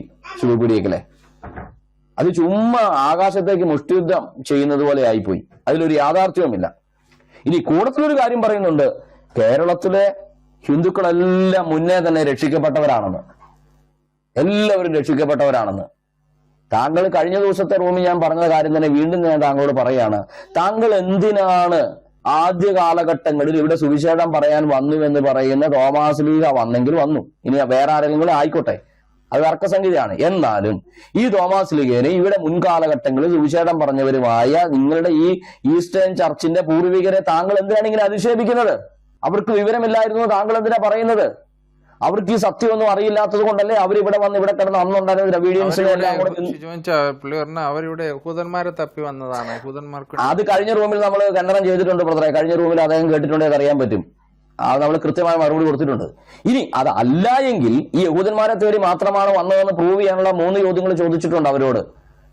AD 70 മുമ്പ് ഇവിടെ യഹൂദ കോളനി ഉണ്ടായിരുന്നുവെന്നും ഇവിടെ യഹൂദന്മാർ മാത്രമേ സുവിശേഷം കേട്ട് വിശ്വസിച്ചിട്ടുള്ളൂ എന്നും ഇവരുടെ ജീൻ പരിശോധിക്കാൻ നമ്മൾ കാശ് കൊടുക്കാമെന്നും അവർ റെഡി ആയിക്കൊള്ളണം നമ്മൾ പറഞ്ഞിട്ടുണ്ട്. ഇസ്രായേൽ ഗോത്രം 12 ഏത് ജീനുമായിട്ട് ഇവർ ചേരുന്നെന്നുള്ള കാര്യത്തിൽ ഈ 3 ചലഞ്ച് കൂടുതൽ എന്താ നമ്മൾ വെക്കുന്നത്? അപ്പൊ അതവിടെ നിൽക്കട്ടെ. അപ്പം ഇവിടെ ഈ ഈസ്റ്റേൺ ചർച്ചിന്റെ ഒരു എന്തുമാകട്ടെ, മാണിക്കനിസമോ നെസ്റ്റോറിയനിസമോ എന്തു ആയിക്കൊള്ളട്ടെ, അവരിങ്ങോട്ട് പറഞ്ഞുകൊണ്ട് വന്ന സമയത്ത് ഇവിടെ ഉണ്ടായിരുന്ന ആളുകൾ മുഴുവൻ യഹൂദന്മാരാണെന്ന് പറഞ്ഞാൽ അവിടാണ് അബദ്ധം. അതുകൊണ്ടാണ് നമ്മൾ ചോദിക്കുന്നത്, ആ കാലഘട്ടത്തിൽ AD 70 മുൻപ് ഇവിടെ യഹൂദ കോളനി ഉണ്ടായിരുന്നു എന്ന് തെളിയിക്കാനുള്ള ഉത്തരവാദിത്വം നിങ്ങൾക്കുണ്ട്. മനസ്സിലായോ? ഒരു വാറോലെങ്കിലും കൊണ്ടുപോയി എവിടുന്നേലും അതില്ലല്ലോ, കൊണ്ടുവന്നിട്ടില്ലല്ലോ ഇതുവരെ. ഇനി അതുകൊണ്ട് അതവിടെ നിൽക്കട്ടെ. നമ്മൾ പറഞ്ഞു വന്ന ഇത്രേ ഉള്ളൂ. ഇദ്ദേഹം ആരോപിക്കുന്ന സുവിശേഷം ഒരു പെന്തക്കോസുകാരൻ ഒരിടത്തും പറയുന്നില്ല. പിന്നെ ഇവിടുത്തെ ഹിന്ദുക്കളെല്ലാവരും രക്ഷിക്കപ്പെട്ടവരാണെന്ന് പറയുകയാണെങ്കിൽ ഗ്ലോറിയസ് ഗോസ്പലിന്റെ, അതായത് യൂണിവേഴ്സലിസം പ്രസംഗിക്കുന്ന അങ്ങ് അത് പറയുമ്പോൾ യൂണിവേഴ്സലിസത്തിന്റെ ബേസിക് തിയറി അനുസരിച്ച്, താങ്കളുടെ സുവിശേഷം അനുസരിച്ച് യേശുക്രിസ്തുവിന്റെ ക്രൂശ് മരണശേഷം ഒരിടത്തും സുവിശേഷം പറയേണ്ട കാര്യമില്ല. എല്ലാവരും സ്വർഗത്തിലേക്കുള്ളവരോ അല്ല അല്പകാല പീഡനോ ബസ്കുർഖാനൊക്കെ കഴിഞ്ഞ് എല്ലാവരും അങ്ങോട്ട് പൊക്കോളും. സുവിശേഷം പറയേണ്ട ആവശ്യമേ ഇല്ല. പിന്നെ എന്തിനാണ് താങ്കൾ ഈ പറയുന്നത് അവരിങ്ങോട്ട് ഓടി വന്നുവെന്ന്? അപ്പൊ താങ്കൾ ഇവിടെ ചലഞ്ച് ചെയ്യുന്നത് യഹൂദരല്ലാതെ ഇന്ന് ക്രൈസ്തവ സമൂഹത്തിലുള്ള, ഇന്ത്യയിലെ കാര്യം വിടുക, ലോകത്തിലെവിടെയുമുള്ളവരെല്ലാം തെറ്റിലാണ്. അത് റോമൻ കത്തോലിക്ക സഭയും ഈ പറയുന്ന ഈസ്റ്റേൺ ഓർത്തഡോക്സിയും ഇനി 100 കണക്കിന് പ്രൊട്ടസ്റ്റന്റ് പെന്തക്കോസ്റ്റൽ സഭകളുമെല്ലാം എല്ലാ ദ്വീപ് സമൂഹങ്ങളിലും എല്ലാ വൻകരകളിലും എല്ലാ ഇരുണ്ട കാടുകളിലും ചെന്ന് സുവിശേഷം പറഞ്ഞ ആളുകളെ ക്രിസ്തുവിലേക്ക് നയിച്ചത് തെറ്റാണ് എന്നാണ് താങ്കൾ പറഞ്ഞത്. അതിന്റെ ആവശ്യമില്ല എന്നാണ് താങ്കളുടെ വാദം. മനസ്സിലായോ? അപ്പോൾ ഇവിടെ ഹിന്ദുക്കളുടെ പേര് പറയുന്നതിന്റെ ഉദ്ദേശം ഞാൻ ആദ്യം പറഞ്ഞല്ലോ. മാപ്പ് മാപ്പ് മാപ്പ് ഹിന്ദുവേ മാപ്പ്, നിങ്ങൾ ഞങ്ങളുടെ കൂട്ടത്തിൽ നിൽക്കണം. ഞങ്ങൾക്ക് ഒരൊറ്റ ലക്ഷ്യമേ ഉള്ളൂ, പെന്തക്കോസ് നശിപ്പിക്കുക. പെന്തക്കോസ് ഞങ്ങളായിട്ട് ശ്രമിച്ചാൽ നശിപ്പിക്കാൻ പറ്റില്ല. ഞാനും ബിന്നിയും കിടന്ന് എത്ര കാലമായിട്ട് ഇവിടെ കിടന്ന് തൊണ്ട പൊട്ടിക്കുക, ഞങ്ങൾക്കൊന്നും ചെയ്യാൻ പറ്റിയിട്ടില്ല. പക്ഷെ നിങ്ങൾ ഞങ്ങളുടെ കൂട്ടത്തിൽ കൂടുവാണെങ്കിൽ ചിലപ്പോൾ നമുക്ക് ഒരുമിച്ച് നിന്നാൽ സാധിക്കും. ഞാൻ റെഡിയാണ്, കൈ തരൂ. മാപ്പ് മാപ്പ് മാപ്പേ, മാപ്പിന്റെ കൈ നീട്ടുന്നു, എന്റെ കൈയെ പിടിക്കൂ, നമുക്ക് ഒരുമിച്ച് അടിക്കാം. ഇതാണ് താങ്കൾ ഉദ്ദേശിക്കുന്നത്. ഇവിടെ അരിയാഹാരം കഴിക്കുന്ന എല്ലാവർക്കും അറിയാം. ഇത്രയും ബലഹീനനാണ് താങ്കൾ. ഇത്രയും ആശയദാരിദ്ര്യമാണ് താങ്കൾക്ക് നേരിടുന്നത്. ഇത്രയധികം താങ്കളുടെ ഉള്ളിൽ ഹെയ്റ്റ്രഡ് ആണ് പെന്തക്കോസിനെ കുറിച്ചുള്ളത്. മനസ്സിലായോ? ആ ഹെയ്റ്റ്രഡ് നേരിട്ട് ഇറക്കി വെച്ച് മതിയാകാത്തത് കൊണ്ട് ഹിന്ദുക്കളെയും കൂടെ ഈ കൂട്ടത്തിൽ കൂട്ടിക്കൊണ്ട് ഈ പെന്തക്കോസ് സമൂഹത്തെ ആക്രമിച്ച് കളയാമെന്നുള്ള താങ്കളുടെ വ്യാമോഹം. ദൈവസന്നിധിയിലാണ് താങ്കൾ നിൽക്കുന്നതെന്ന് ബോധ്യമുണ്ടെങ്കിൽ ദൈവത്തിന്റെ കാര്യം താങ്കളുടെ മേൽ വരാതിരിക്കട്ടെ എന്ന് ഞാൻ പ്രാർത്ഥിക്കുന്നു. ഓക്കെ, ഞാൻ ആ ഭാഗം വിടുകയാണ്. അപ്പൊ ഇവിടെ പറഞ്ഞു വന്നത്, അദ്ദേഹത്തിന്റെ വോയിസിൽ അദ്ദേഹം പറയുന്നത് ന്യായപ്രമാണത്തിന് കീഴിലാണ് ഹിന്ദുക്കൾ എന്നും പറഞ്ഞ് നമ്മൾ സുവിശേഷം പറയുന്നത് പ്രൊട്ടസ്റ്റന്റ് സമൂഹം. പെന്തക്കോസ് എന്ന വാക്കാ കേട്ടോ അദ്ദേഹം പറയുന്നത്. അങ്ങനെ പറയുന്നുവെന്ന്. അങ്ങനെ ആരാണ് കേരളത്തിൽ പ്രസംഗിക്കുന്നത്? ഇന്ത്യയിൽ ആരാണ് അങ്ങനെ പ്രസംഗിക്കുന്നത്? താങ്കൾ കേരളത്തിലെ കാര്യം തൽക്കാലം ഒന്ന് മാറ്റിവെച്ച് കാര്യം മനസ്സിലാക്കാൻ വേണ്ടി താങ്കൾ നോർത്ത് ഇന്ത്യയിൽ ഒരു ഗ്രാമത്തിലേക്ക് ചെല്ലുക. വളരെ വിദ്യാഭ്യാസം കുറഞ്ഞ, അവിടെ കേവലം എഴുത്തും വായനയും മാത്രം അറിയാവുന്ന, സ്വന്തം പേരെഴുതുവാനും ഒപ്പിടാനും മാത്രം അറിയാവുന്ന ഒരു ഗ്രാമത്തിൽ, ഒരു ആദിവാസി ഗ്രാമത്തിലോ അല്ലാത്ത ഗ്രാമത്തിലോ ഒക്കെ ചെല്ലുമ്പോൾ അവിടെ ഒരു 60% ആളുകൾ പലപ്പോഴും വിദ്യാഭ്യാസം ഉള്ളവരായിരിക്കില്ല. അങ്ങനെ ഒരു സമൂഹത്തിന്റെ മുന്നേ ചെന്ന് വെച്ച് മോശ, ന്യായപ്രമാണത്തിന്റെ ശാപം, യെരുശലേമിന്റെ നാശം, AD 70 ഓടിക്കോ, അവർക്ക് എന്ത് മനസ്സിലാകാനാ? ഈസാ മസീഹ് എന്ന് പറയുമ്പോൾ ഉഷാ മിഷീൻ എന്ന് കേൾക്കുന്ന ആളുകൾ അവിടെ. മനസ്സിലായോ? ആ ഗതികേടുള്ളിടത്ത് പോയിട്ട് പെന്തക്കോസുകാർ സുവിശേഷം പറയുന്നത് ന്യായപ്രമാണത്തിന്റെ കീഴിലാണ് ഇന്ത്യയിലുള്ളവരല്ല, അതുകൊണ്ട് മോശയുടെ പ്രമാണം നിങ്ങൾ വിടണം എന്നാണ് പറയുന്നത്, അതിന്റെ കീഴിൽ നിന്ന് നിങ്ങൾ പുറത്തേക്ക് ഇറങ്ങണം എന്നാണ് പറയുന്നത് എന്നുള്ള ആ വാദം തന്നെ താങ്കൾ അറിവില്ലായ്മയല്ലത് കാണിക്കുന്നത്. താങ്കൾ മുന്നോട്ട് വെച്ചത് തികച്ച മണ്ടത്തരമായി പോയി ആ വാദഗതി. അത് താങ്കൾ പ്രൂവ് ചെയ്യേണ്ടതാണ്, പെന്തക്കോസുകാർ ആരാണ് അങ്ങനെ പ്രസംഗിക്കുന്നത് എന്നുള്ളത്. അപ്പം ഇനി ഞാൻ പറയാൻ പോകുന്നത്, ശുഭപിടിയക്കൽ ചെയ്ത ഒരു സ്ട്രോമാനെ ക്രിയേറ്റ് ചെയ്തിട്ട് പെന്തക്കോസുകാരുടെ മുന്നിൽ വെച്ചിട്ട് ഇതാണ് പെന്തക്കോസുകാർ പറയുന്നതെന്ന് പറഞ്ഞിട്ട് അതിനെ ആക്രമിക്കണം. ഭയങ്കര ആക്രമണം. അത് കാലഹരണപ്പെട്ടതാണ്, ഇനി അത് പറയാൻ പാടില്ല. വേണ്ടെന്നേ. ഇവിടുത്തെ പെന്തക്കോസുകാരനോ പ്രൊട്ടസ്റ്റന്റുകാരോ ആരും ഒരു യഹൂദിന്റെ മുന്നേ പോയി നിന്ന് സുവിശേഷം പറയുന്നില്ല. അങ്ങനെ യഹൂദിന്റെ മുന്നിൽ സുവിശേഷം പറയേണ്ട ഒരു ആവശ്യം വന്നാൽ അപ്പോൾ ഞങ്ങൾ പറയും, എന്ത്? മോശയുടെ ന്യായപ്രമാണം, അതിന്റെ ശാപം നിങ്ങൾക്കുണ്ട്, അത് ചെയ്യുന്നവനാണ് അതിനാൽ ജീവിക്കുന്നത്, അത് ചെയ്യാൻ നിങ്ങൾക്ക് കഴിവില്ല എന്ന് ഓരോ പ്രാവശ്യവും നിങ്ങൾ തെറ്റിക്കുമ്പോൾ നിങ്ങൾ ലംഘനക്കാരാകുന്നു. ഈ ലംഘനത്തിന് കീഴിൽ നിൽക്കേണ്ടെന്ന കാര്യമില്ല. യേശു നിങ്ങൾക്ക് വേണ്ടി ന്യായപ്രമാണം നിവർത്തിച്ചിരിക്കുന്നു. യേശു ക്രിസ്തുവിൽ വിശ്വസിക്കുമ്പോൾ നിങ്ങൾ ന്യായപ്രമാണത്തിന്റെ ശാപത്തിൽ നിന്ന് പുറത്തേക്ക് വരും. ഇത് മോശ മുതലുള്ള പ്രവാചകന്മാർ എഴുതിയിട്ടുണ്ട്. ഈ വരാനിരിക്കുന്ന മശിഹ എന്ന് നിങ്ങൾ വിശ്വസിക്കുന്ന അവൻ തന്നെയാണ് ഈ നസ്രായനായ യേശു എന്ന് ഞങ്ങൾ പുതിയ നിയമപ്രകാരം തെളിയിച്ചു കൊടുക്കും. ഞങ്ങളൊരു യഹൂദിനോട് സുവിശേഷം പറയുന്നില്ലാത്ത സ്ഥിതിക്ക് ഞങ്ങൾ എന്തിനാണ് അത് ഇവിടുത്തെ ഹിന്ദുക്കളുടെ തലയിൽ അത് കയറ്റി വെക്കുന്നത്? എന്നിട്ട് കോട്ടയത്തെങ്ങാണ്ടുള്ള ഏതോ എന്താ പറയുന്നത്, ആരാണ്ട് സഭയിൽ പ്രസംഗിക്കുന്നതെന്നും പറഞ്ഞു, അതാണ് പുള്ളി കണ്ടെത്തിയ വലിയ സംഭവം. അവരെല്ലാ ആഴ്ചയിലും അങ്ങനെ പ്രസംഗിക്കുന്നു, ന്യായപ്രമാണത്തിന്റെ ശാപത്തിൽ നമ്മളെ ക്രിസ്തു വീണ്ടെടുത്തിരിക്കുന്നു എന്ന് പറയുമ്പോൾ അവർ ഹല്ലേലൂയ പറയും. അതാണ് എന്താണ് ഹേസ്റ്റി ജനറലൈസേഷൻ. എന്ന ലോജിക്കൽ ഫാലസിയാണ് അദ്ദേഹം ഉപയോഗിച്ചത്. ഇനി അവരുടെ സഭയിൽ ന്യായപ്രമാണത്തിന്റെ ശാപത്തിന് കീഴിൽ ഞങ്ങളെ വീണ്ടെടുത്തിരിക്കുന്നു എന്ന് പറയുമ്പോൾ ക്രിസ്തു നമുക്ക് വേണ്ടി ശാപമായി തീർന്നു എന്നുള്ള ആ റെഫറൻസിന്റെ സെക്കൻഡ് പാർട്ടിലായിരിക്കും അവർ ഹല്ലേലൂയ പറഞ്ഞത്. ഈ ന്യായപ്രമാണത്തിന്റെ ശാപം മാത്രമല്ല, അല്ലാത്ത ശാപം ഇവിടെയുള്ള ഹിന്ദുക്കളുടെ മറ്റുള്ളവരെ മുഴുവത്തുണ്ട്. ആ ശാപങ്ങൾക്കെല്ലാം പരിഹാരം യേശുക്രിസ്തുവിന്റെ ക്രൂശിലെ മരണത്തിലുണ്ട് എന്നുള്ളതാണ് യാഥാർത്ഥ്യം. കാരണം ക്രിസ്തു ക്രൂശിൽ മരിച്ചപ്പോൾ ഇവിടെ സകല അന്ധകാരത്തിന്റെ ശക്തികളെയുമാണ് പരാജയപ്പെടുത്തിയത്. എല്ലാ അന്ധകാരത്തിന്റെ ശക്തികളെയും പരാജയപ്പെടുത്തി യേശു ഉയർത്തെഴുന്നേറ്റ് ജീവിക്കുന്നത് കൊണ്ട് അന്ധകാര ശക്തികൾക്ക് കീഴിൽ അടിമപ്പെട്ടു പോയ ഒരു മനുഷ്യന് അവനുള്ള ശാപം, അവന്റെ തലമുറകളുടെ മേലുള്ള ശാപം, അവനെ മന്ത്രവാദത്താലോ തന്ത്രങ്ങളാലോ ഏതെങ്കിലും വിധത്തിലുള്ള ശാപങ്ങൾ അവന്റെ കുടുംബത്തിന്റെ മേലോ ഉണ്ടെങ്കിൽ അതിൽ നിന്നെല്ലാമുള്ള മോചനം യേശു ക്രിസ്തുവിന്റെ നാമത്തിൽ ഉണ്ട്. ആ സത്യം ഓർത്തിട്ടായിരിക്കും അവർ സ്തോത്രം ചെയ്യുന്നത്. മനസ്സിലായോ?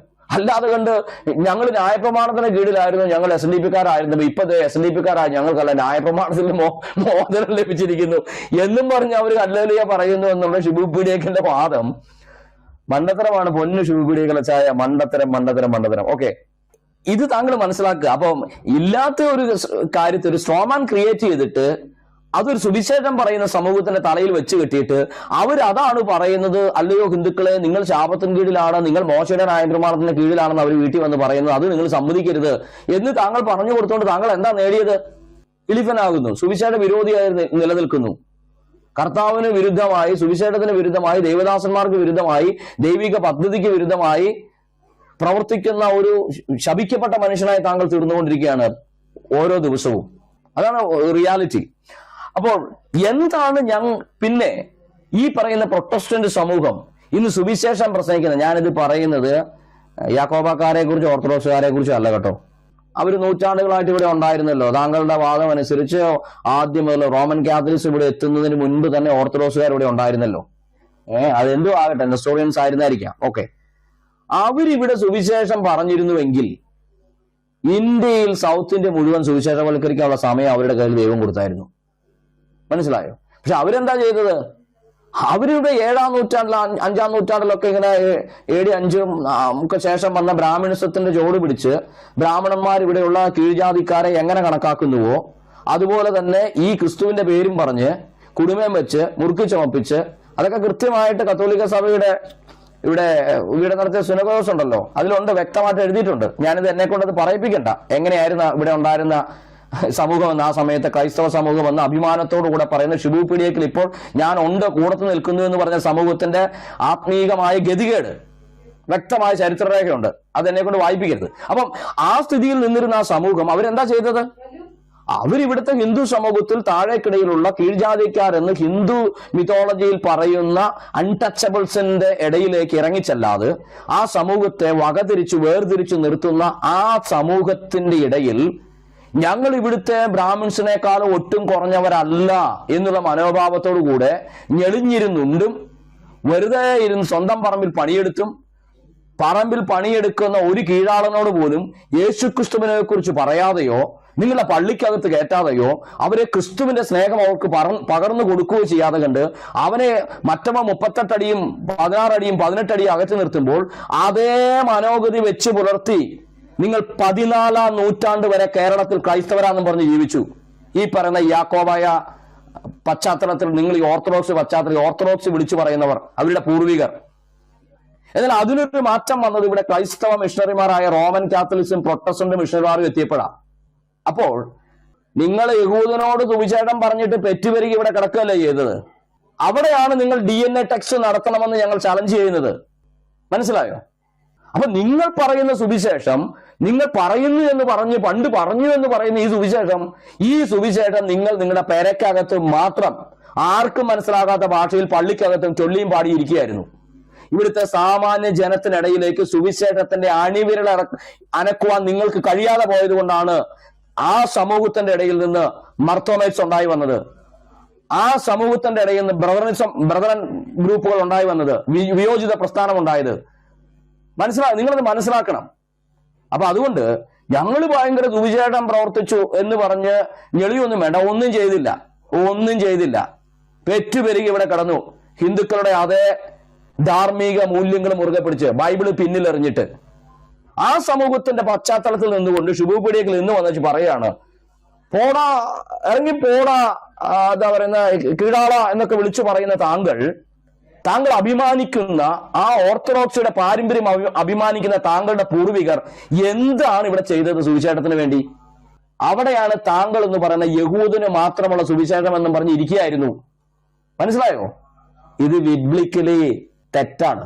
അടുത്തത് ഞാൻ പറയാൻ പോകുന്ന കാര്യം, ഞങ്ങൾ പറയുന്ന സുവിശേഷം എന്താണ്, അല്ലെങ്കിൽ ബൈബിൾ വെളിപ്പെടുത്തുന്ന സുവിശേഷം എന്താണ്?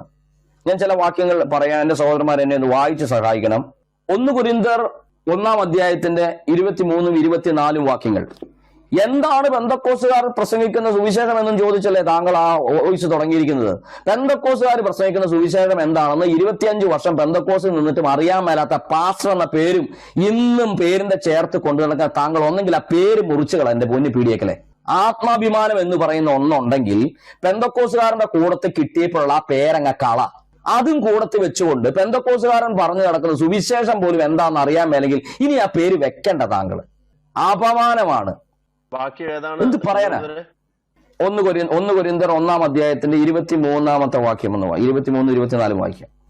ഞങ്ങളോ ക്രൂശിക്കപ്പെട്ട ക്രിസ്തുവിനെ പ്രസംഗിക്കുന്നു, യഹൂദന്മാർക്ക് ഇടർച്ചയും ജാതികൾക്ക് ഭോഷത്വവുമെങ്കിലും യഹൂദന്മാരാകട്ടെ യവനന്മാരാകട്ടെ വിളിക്കപ്പെട്ട ഏവർക്കും ദൈവശക്തിയും ദൈവജ്ഞാനവുമായ ക്രിസ്തുവിനെ തന്നെ.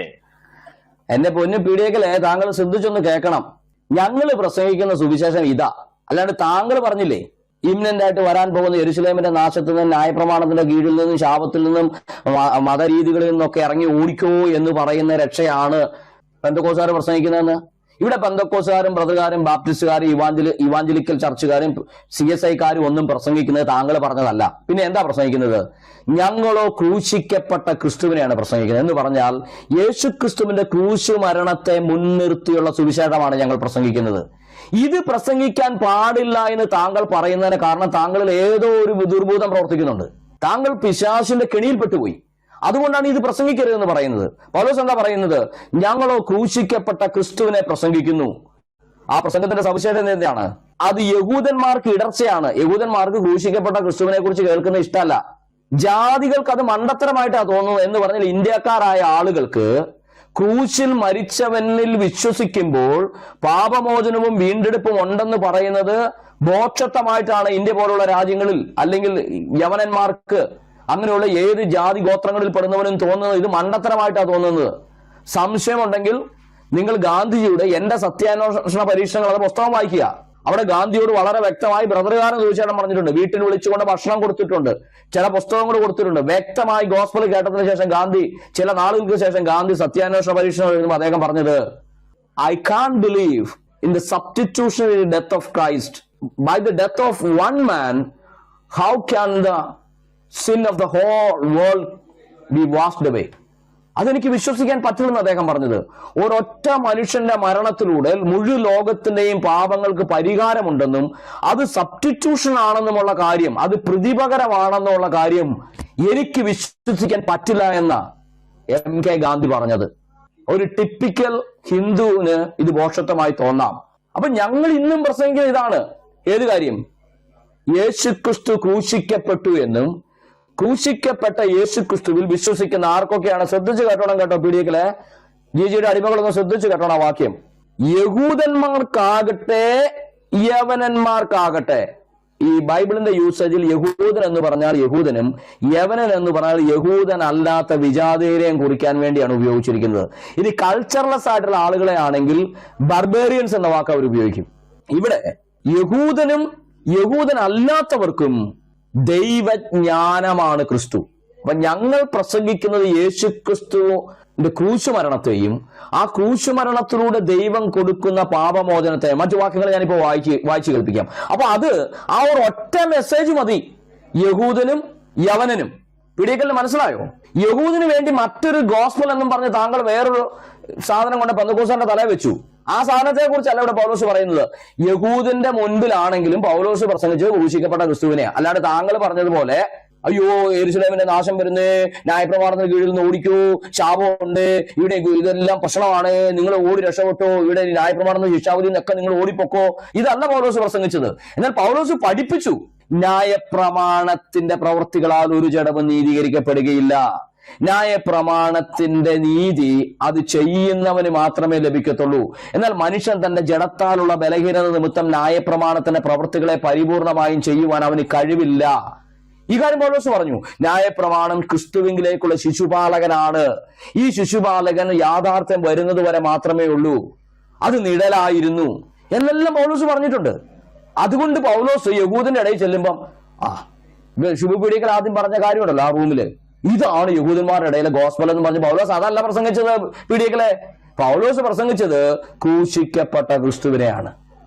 അത് യഹൂദന്റെ ഇടയിലും വിജാതിയന്റെ ഇടയിലും മറ്റൊരു കാര്യവും പ്രസംഗിച്ചില്ല. അതുകൊണ്ട് ഇന്ന് പ്രൊട്ടസ്റ്റന്റുകാരായ ഞങ്ങളും പ്രസംഗിക്കുന്നത് ക്രൂശിക്കപ്പെട്ട ക്രിസ്തുവിനെ തന്നെയാണ്. എങ്ങനെയാണ് ക്രൂശിക്കപ്പെട്ട ക്രിസ്തുവിനെ പ്രസംഗിച്ചത്? മറ്റൊരു വാക്യം കൂടെ നമുക്ക് വായിക്കാം. അത് ഏത് നിലയിലാണ്? 1 തിമോത്തിയോസിന്റെ 2-ാം ലേഖനം 2-ാം അധ്യായത്തിന്റെ 8-9 വാക്യങ്ങൾ. തിമോത്തിയോസിന്റെ 2-ാം ലേഖനം 2-ാം അധ്യായത്തിന്റെ 8-9 വാക്യങ്ങൾ. ദാവീദിന്റെ സന്തതിയായി ജനിച്ച് ഉയർത്തെഴുന്നേറ്റിരിക്കുന്ന യേശു ക്രിസ്തുവിനെ ഓർത്തുകൊള്ളുക. അതാകുന്നു എന്റെ സുവിശേഷം. അത് അറിയിക്കുന്നതിൽ ഞാൻ ദുഷ്പ്രവർത്തിക്കാരൻ എന്ന പോലെ വായിക്കണോ? അതെ, അതും വായിച്ചു. ദുഷ്പ്രവർത്തിക്കാരൻ എന്ന പോലെ ചങ്ങല ധരിച്ചു കഷ്ടം സഹിക്കുന്നു. അപ്പൊ ഈ പൗലോസ് മതി ബ്രദറെ, പൗലോസ് പ്രസംഗിച്ച സുവിശേഷം എന്താണ്? ദാവീദിന്റെ സന്തതിയായി ജനിച്ച് മരിച്ച് ഉയർത്തെഴുന്നേറ്റിരിക്കുന്ന ക്രിസ്തുവിനെ ഓർത്തുകൊള്ളുക, അതാകുന്നു എന്റെ സുവിശേഷം. അതായത് പൗലോസ് യഹൂദന്റെ ഇടയിൽ സിനഗോഗിൽ ചെല്ലുമ്പോൾ വേറൊരു സാധനവും അപ്പുറത്ത് യഹൂദരല്ലാത്ത യവനന്മാരുടെ ഇടയിൽ ചിലപ്പോൾ വേറൊരു സംഭവം അല്ല പ്രസംഗിച്ചത് പീഡിയക്കിലെ. പൗലോസ് പറയുന്നത് എന്താണ്? ഇത് തന്നെയാണ് പ്രസംഗിച്ചത്, യേശു ക്രിസ്തുവിന്റെ ജീവിതവും മരണവും പുനരുദ്ധാനവും ഉൾപ്പെടുന്ന സന്ദേശം. എന്നിട്ട് പൗലോസ് പറയാണ്, ഞാൻ ഈ ചങ്ങല ധരിച്ചുകൊണ്ട് കഷ്ടം അനുഭവിക്കുന്നത് ഈ യേശു ക്രിസ്തുവിനെ പ്രസംഗിക്കുന്നത് കൊണ്ടാ. മനസ്സിലായോ? അപ്പൊ യേശു ക്രിസ്തുവിനെ കുറിച്ചുള്ള മെസ്സേജാണ് പെന്തക്കോസ്ത് സമൂഹം പ്രസംഗിക്കുന്നത്. പക്ഷെ ശുഭപീഡിയക്കിൽ 25 വർഷം പെന്തക്കോസ്തിലായിരുന്ന കാലത്ത് പുള്ളി പ്രസംഗിച്ചത്, എല്ലാ കൺവെൻഷനും പോയി അദ്ദേഹം പ്രസംഗിച്ചത്, ന്യായപ്രമാണം എന്ന മഹാശാപമുണ്ട്, ഇവിടെ ഹിന്ദുക്കളെല്ലാം അതിന്റെ കീഴിലാണ്, നിങ്ങൾ പെട്ടെന്ന് തന്നെ ഓടി രക്ഷപ്പെട്ടോണം, ഈ സന്ദേശം പ്രസംഗിക്കണം എന്നാണ് പുള്ളിനെ പെന്തക്കോസ്തിലേക്ക് കൊണ്ടുവന്ന പാസ്റ്റർമാര്, പുള്ളി പഠിച്ച ബൈബിൾ സ്കൂളിലൊക്കെ ഉള്ളവർ പുള്ളിനെ പറഞ്ഞു കേൾപ്പിച്ചത്. ഈ പാവം അതും വിശ്വസിച്ച് 24 വർഷം പെന്തക്കോസ്തിന്റെ കൂടത്ത് കിടന്നു. അവസാനം പുള്ളിക്ക് സത്യം മനസ്സിലാക്കാൻ മേലാണ് പുള്ളി ഇതിനകത്ത് ഇറങ്ങിപ്പോയി കഴിഞ്ഞാൽ പുള്ളി പറയാണ്, ഞാൻ ഇതൊക്കെയാണ് പ്രസംഗിച്ചു കിടന്നത്, പക്ഷെ ഈ ക്രിസ്തുവിനെ പ്രസംഗിക്കാൻ പുള്ളിക്ക് സാധിച്ചില്ല. അപ്പൊ ഇവിടെ പെന്തക്കോസ്ത് പാസ്റ്റർമാരല്ലാത്ത മാന്യന്മാരും വചനം അറിയാവുന്നവരൊക്കെ ഒരുപാട് പേരുണ്ട് പ്രൊട്ടസ്റ്റന്റ് സമൂഹത്തിൽ. അവരൊക്കെ ഇന്നും ക്രിസ്തുവിനെ പ്രസംഗിക്കുന്നുണ്ട് പാസ്റ്ററെ, ശുഭപീഡിയക്കൽ സാറേ, അവരൊക്കെ ക്രിസ്തുവിനെ പ്രസംഗിക്കുന്നുണ്ട്. ഇനി ഈ ക്രിസ്തുവിനെ പ്രസംഗിച്ച രീതി എങ്ങനെയാണെന്ന് പൗലോസ് ഏറ്റവും ക്ലിയർ ആയിട്ട് പറയുന്ന ഒരു വേദഭാഗമുണ്ട്. ഇത് പറയുന്നത് ആരോടാണെന്നുള്ളത് ഓർക്കണം, ശ്രദ്ധിച്ച് കേട്ടോണം കേട്ടോ. വിജാതീയ പശ്ചാത്തലത്തിൽ നിന്ന് ക്രിസ്തുവിലേക്ക് വന്ന സമൂഹമായ കൊരിന്ത്യരോട് പറയുമ്പോൾ പൗലോസ് പറയാണ്, 1 കൊരിന്ത്യർ 15-ാം അധ്യായത്തിൽ 1 മുതൽ 5 വരെയുള്ള വാക്യങ്ങളാണ് ഞാൻ വായിക്കുന്നത്. എന്നാൽ സഹോദരന്മാരെ, ഞാൻ നിങ്ങളോട് സുവിശേഷിച്ചതും നിങ്ങൾക്ക് ലഭിച്ചതും നിങ്ങൾ നിൽക്കുന്നതും നിങ്ങൾ വിശ്വസിച്ചതും വെറുതാവല്ലെന്ന് വരികിൽ നിങ്ങൾ രക്ഷിക്കപ്പെടുന്നതുമായ സുവിശേഷം നിങ്ങൾ പിടിച്ചുകൊണ്ടാൽ ഞാൻ ഇന്ന വിധം നിങ്ങളോട് സുവിശേഷിച്ചിരിക്കുന്നു എന്ന് നിങ്ങളെ ഓർമ്മിപ്പിക്കുന്നു. അവ കൊരിന്ത്യര് രക്ഷിക്കപ്പെട്ട സുവിശേഷം എന്താണെന്നുള്ള കാര്യം പൗലോസ് വീണ്ടും ലേഖനം എഴുതി അവരെ ഓർമ്മിപ്പിക്കുകയാണ്. അവരെന്ത് സുവിശേഷം കേട്ടപ്പോൾ അവർ രക്ഷിക്കപ്പെട്ടത്? പൗലോസ് താഴെ പറയാണ്, ക്രിസ്തു നമ്മുടെ പാപങ്ങൾക്ക് വേണ്ടി തിരുവെഴുത്തുകളിൻ പ്രകാരം മരിച്ചു, അടക്കപ്പെട്ടു, തിരുവെഴുത്തുകളിൻ പ്രകാരം 3-ാം നാൾ ഉയർത്തെഴുന്നേറ്റു, കേഫാവിനും പിന്നെ 12 പ്രത്യക്ഷനായി എന്നിങ്ങനെ ഞാൻ ഗ്രഹിച്ചത് തന്നെ നിങ്ങൾക്ക് ആദ്യമായി ഏൽപ്പിച്ചു തന്നുവല്ലോ. അപ്പൊ ഒരു വ്യക്തിയുടെ ഇടയിൽ സുവിശേഷം പറയുമ്പോൾ ഏറ്റവും ആദ്യം ആ വ്യക്തിയോട് പൗലോസ് പറഞ്ഞു കൊടുത്ത എന്താണെന്നറിയോ? യേശു ക്രിസ്തു തിരുവെഴുത്തിനും പ്രകാരം മരിച്ചു, അടക്കപ്പെട്ടു, ഉയർത്തെഴുന്നേറ്റു, യേശു ക്രിസ്തു ഉയർത്തെഴുന്നേറ്റ് സ്ലീഹന്മാർക്ക് പ്രത്യക്ഷനായി എന്നുള്ള കാര്യമാണ് പൗലോസ് ഗ്രഹിച്ചത്. ഈ കാര്യമാണ് കൊരിന്ത്യരോട് പ്രസംഗിച്ചത്. ക്രൂശിക്കപ്പെട്ട ക്രിസ്തുവിനെ അല്ലാതെ മറ്റൊന്നും അറിയാത്തവനായി നിങ്ങളുടെ ഇടയിൽ ഇരിക്കണമെന്ന് ഞാൻ ആഗ്രഹിച്ചു എന്ന് കൊരിന്ത്യർക്ക് ഇതേ ലേഖനം 2-ാം അധ്യായത്തിൽ പൗലോസ് പറയുന്നുണ്ട്. അപ്പൊ എന്താണ് പീഡിയക്കൽ സാറേ നിങ്ങൾ മനസ്സിലാക്കേണ്ടത്? ജാതികളുടെ ഇടയിൽ സുവിശേഷം പറയുമ്പോഴുണ്ടല്ലോ, പെന്തക്കോസ്ത് സമൂഹം, സുവിശേഷം പറയുന്ന പ്രൊട്ടസ്റ്റന്റ് സമൂഹങ്ങൾ മുഴുവൻ യേശുക്രിസ്തുവിന്റെ മരണ പുനരുദ്ധാന ഉയർത്തെഴുന്നേൽപ്പുകളിലുള്ള പാപമോചനത്തെ കുറിച്ചാണ് പ്രസംഗിക്കുന്നത്. അല്ലാണ്ട് താങ്കൾ പറഞ്ഞ സാധനം ഇവിടെ ഒരു പെന്തക്കോസ്തുകാരനും പ്രസംഗിക്കുന്നില്ല. അത് പെന്തക്കോസ്ത് സമൂഹത്തിന്റെ തലയിൽ കൊണ്ട് വെക്കണ്ട സ്നേഹിത. ഞാൻ പെന്തക്കോസ്തുകാരൻ അല്ലെങ്കിലും എനിക്കത് കേട്ടിട്ട് സഹിക്കാൻ പറ്റുന്നില്ല. ഈ പറയാത്ത കാര്യം അവരുടെ തലയിൽ അടിച്ചേൽപ്പിക്കുന്ന പരിപാടി. താങ്കൾക്ക് എന്തെങ്കിലും സ്ഥാപിതമായ താല്പര്യങ്ങൾ ഉണ്ടെങ്കിൽ അതിന് വേറെ മാന്യമായ വഴികൾ നോക്കൂ. ഈ നുണക്കഥ എഴുന്നള്ളിക്കരുത്, അതല്ലേ ശരിയായ രീതി. എന്തിനാ നുണ പറഞ്ഞൊരു സമൂഹത്തെ മുഴുവൻ അവഹേളിക്കുന്ന ഇവർ ഇതാ ചെയ്യുന്നതെന്നും പറഞ്ഞ് അവരതല്ല ചെയ്യുന്നത്. ഇനി ഈ സുവിശേഷം പറയുന്ന നിമിത്തം പ്രൊട്ടസ്റ്റന്റ് സമൂഹത്തിന്, പെന്തക്കോസ്തുകാർക്ക് ഹിന്ദുക്കളിൽ നിന്നും തീവ്ര ഹിന്ദു സ്വഭാവമുള്ള ആളുകളിൽ നിന്ന് ആക്രമണം നോർത്ത് ഇന്ത്യയിലും കേരളത്തിലും ഉണ്ടാകുന്നുണ്ട്. കവലകൾ തോറും അവരെ തല്ലുന്നുണ്ട്, അവരോട് പറയരുതെന്ന് പറയുന്നുണ്ട്. അവർ പ്രസംഗിക്കാൻ പോണ എന്താണ്? യേശുക്രിസ്തു മരിച്ചടക്കപ്പെട്ട് ഉയർത്തെഴുന്നേറ്റിരിക്കുന്നത് കൊണ്ട് അവനിൽ വിശ്വസിക്കുന്നവർക്ക് അവന്റെ നാമം മൂലം പാപമോചനമുണ്ട്. ഇതാണ് പത്രോസ്ലീഹ പ്രസംഗിച്ചത്. ഇതാണ് അപ്പോസ്തലപ്രവൃത്തി 10-ാം അധ്യായത്തിൽ പത്രോസ്ലീഹ എഴുന്നേറ്റ് നിന്നിട്ട് കൊർന്നേലിയോസിന്റെ മുന്നിൽ പ്രസംഗിച്ചത്. ആ സുവിശേഷം തന്നെയാണ് ഇന്നും ഞങ്ങൾ പ്രസംഗിക്കുന്നത്. അതേ പ്രസംഗിക്കാൻ പാടുള്ളൂ എന്നാണ് ഞങ്ങൾ പഠിപ്പിക്കുന്നത്. അല്ലാതെ ഭയങ്കര വലിയ കാര്യമാണെന്നും പറഞ്ഞ് എന്തെങ്കിലുമൊക്കെ പറയുന്ന സുവിശേഷ പ്രസംഗകരെ നമ്മൾ ഒരു പരസ്യയോഗത്തിന് പോലും കൊണ്ടാകാറില്ല. കാരണം നിർമ്മലമായ ഗോസ്പൽ പറയാൻ കഴിവില്ലാത്ത ഒരുത്തിനെയും നമ്മൾ ഒരു കൺവെൻഷനും വിളിക്കത്തില്ല. അങ്ങനെയുള്ളവരൊക്കെ വിളിച്ച് കൺവെൻഷൻ പ്രസംഗിക്കുന്നതാണ് ആരും മുന്നോട്ട് വരാത്തത്. അപ്പൊ സത്യം എന്താണെന്ന് അറിഞ്ഞിട്ടും അതിനെതിരെ നുണ പറയുന്ന രീതിയാണ് ശുഭപീഡിയക്കൽ കഴിഞ്ഞ നാളുകളിൽ ഇവിടെ കാണിച്ചുകൊണ്ടിരിക്കുന്നത്. അപ്പൊ ഇത്രയും വ്യക്തമായി പെന്തക്കോസ്തുകാരും പ്രൊട്ടസ്റ്റന്റ് സമൂഹവും പ്രസംഗിക്കുന്ന ഗോസ്പൽ എന്താണെന്ന് ബൈബിളിൽ കൃത്യമായി എഴുതിയിട്ടുണ്ട്. ഇത് പ്രസംഗിക്കലാണ് ഞങ്ങളുടെ പണി. ഇത് പ്രസംഗിക്കാൻ പാടില്ല എന്ന് താങ്കൾ എന്തുകൊണ്ടാണ് പറയാത്തത്? ഈ പൗലോസ് പ്രസംഗിച്ച യഹൂദനെയും യവനനെയും രക്ഷിക്കുന്ന ഈ സുവിശേഷം പ്രസംഗിക്കാൻ പാടില്ല എന്ന് താങ്കൾ അവിടെ റൂമിട്ട് പറഞ്ഞിരുന്നുവെങ്കിൽ താങ്കളെ ഞങ്ങൾക്ക് മനസ്സിലാക്കാൻ പറ്റുമായിരുന്നു. താങ്കൾ സുവിശേഷ വിരോധിയാണെന്ന് ഞങ്ങൾക്ക് ഉറപ്പിച്ചു പറയാമായിരുന്നു. പക്ഷെ അതിനു പകരം ഹിന്ദുക്കളെ കൂട്ടുപിടിക്കാൻ വേണ്ടി ഒരു നുണക്കഥ അവതരിപ്പിച്ചത് തികച്ചും അപഹാസ്യമായി പോയി. എബൻ ബ്രദറെ, ക്ലിപ്പ് 4 ഒന്ന് കേൾപ്പിക്കാവോ? കർത്താവ് കൊടുത്ത കൽപ്പന എന്താണെന്ന് നമുക്ക് നോക്കാം. ക്ലിപ്പ് 4 ഒന്ന് എബൻ ഉണ്ടോ അവിടെ? കർത്താവായ യേശു ക്രിസ്തുവിനെയും പരിശുദ്ധ കന്യകാമറിയത്തെയും ഒന്നും ആ രൂപത്തിൽ അവഹേളിച്ചിരുന്നില്ല. എന്നാൽ നിങ്ങൾ വാസ്തവം ഈ പ്രസംഗിക്കുന്ന സുവിശേഷം കർത്താവായ യേശു കൽപ്പിച്ചിട്ടുള്ളതോ കർത്താവായ യേശു ക്രിസ്തുവിന്റെ ശിഷ്യന്മാർ പ്രഘോഷിച്ചിട്ടുള്ളതോ ആയ സുവിശേഷമല്ല. കർത്താവായ യേശു ക്രിസ്തു സുവിശേഷം പ്രസംഗിക്കുവാൻ വേണ്ടി തന്റെ ശിഷ്യന്മാരെ അയക്കുമ്പോൾ വളരെ എക്സ്പ്ലിസിറ്റ് ആയിട്ട് അവർക്ക് കൊടുത്ത കൽപ്പന ഇസ്രായേൽ ഗോത്രത്തിലെ കാണാതെ പോയ ആടുകളുടെ അടുക്കലേക്കല്ലാതെ.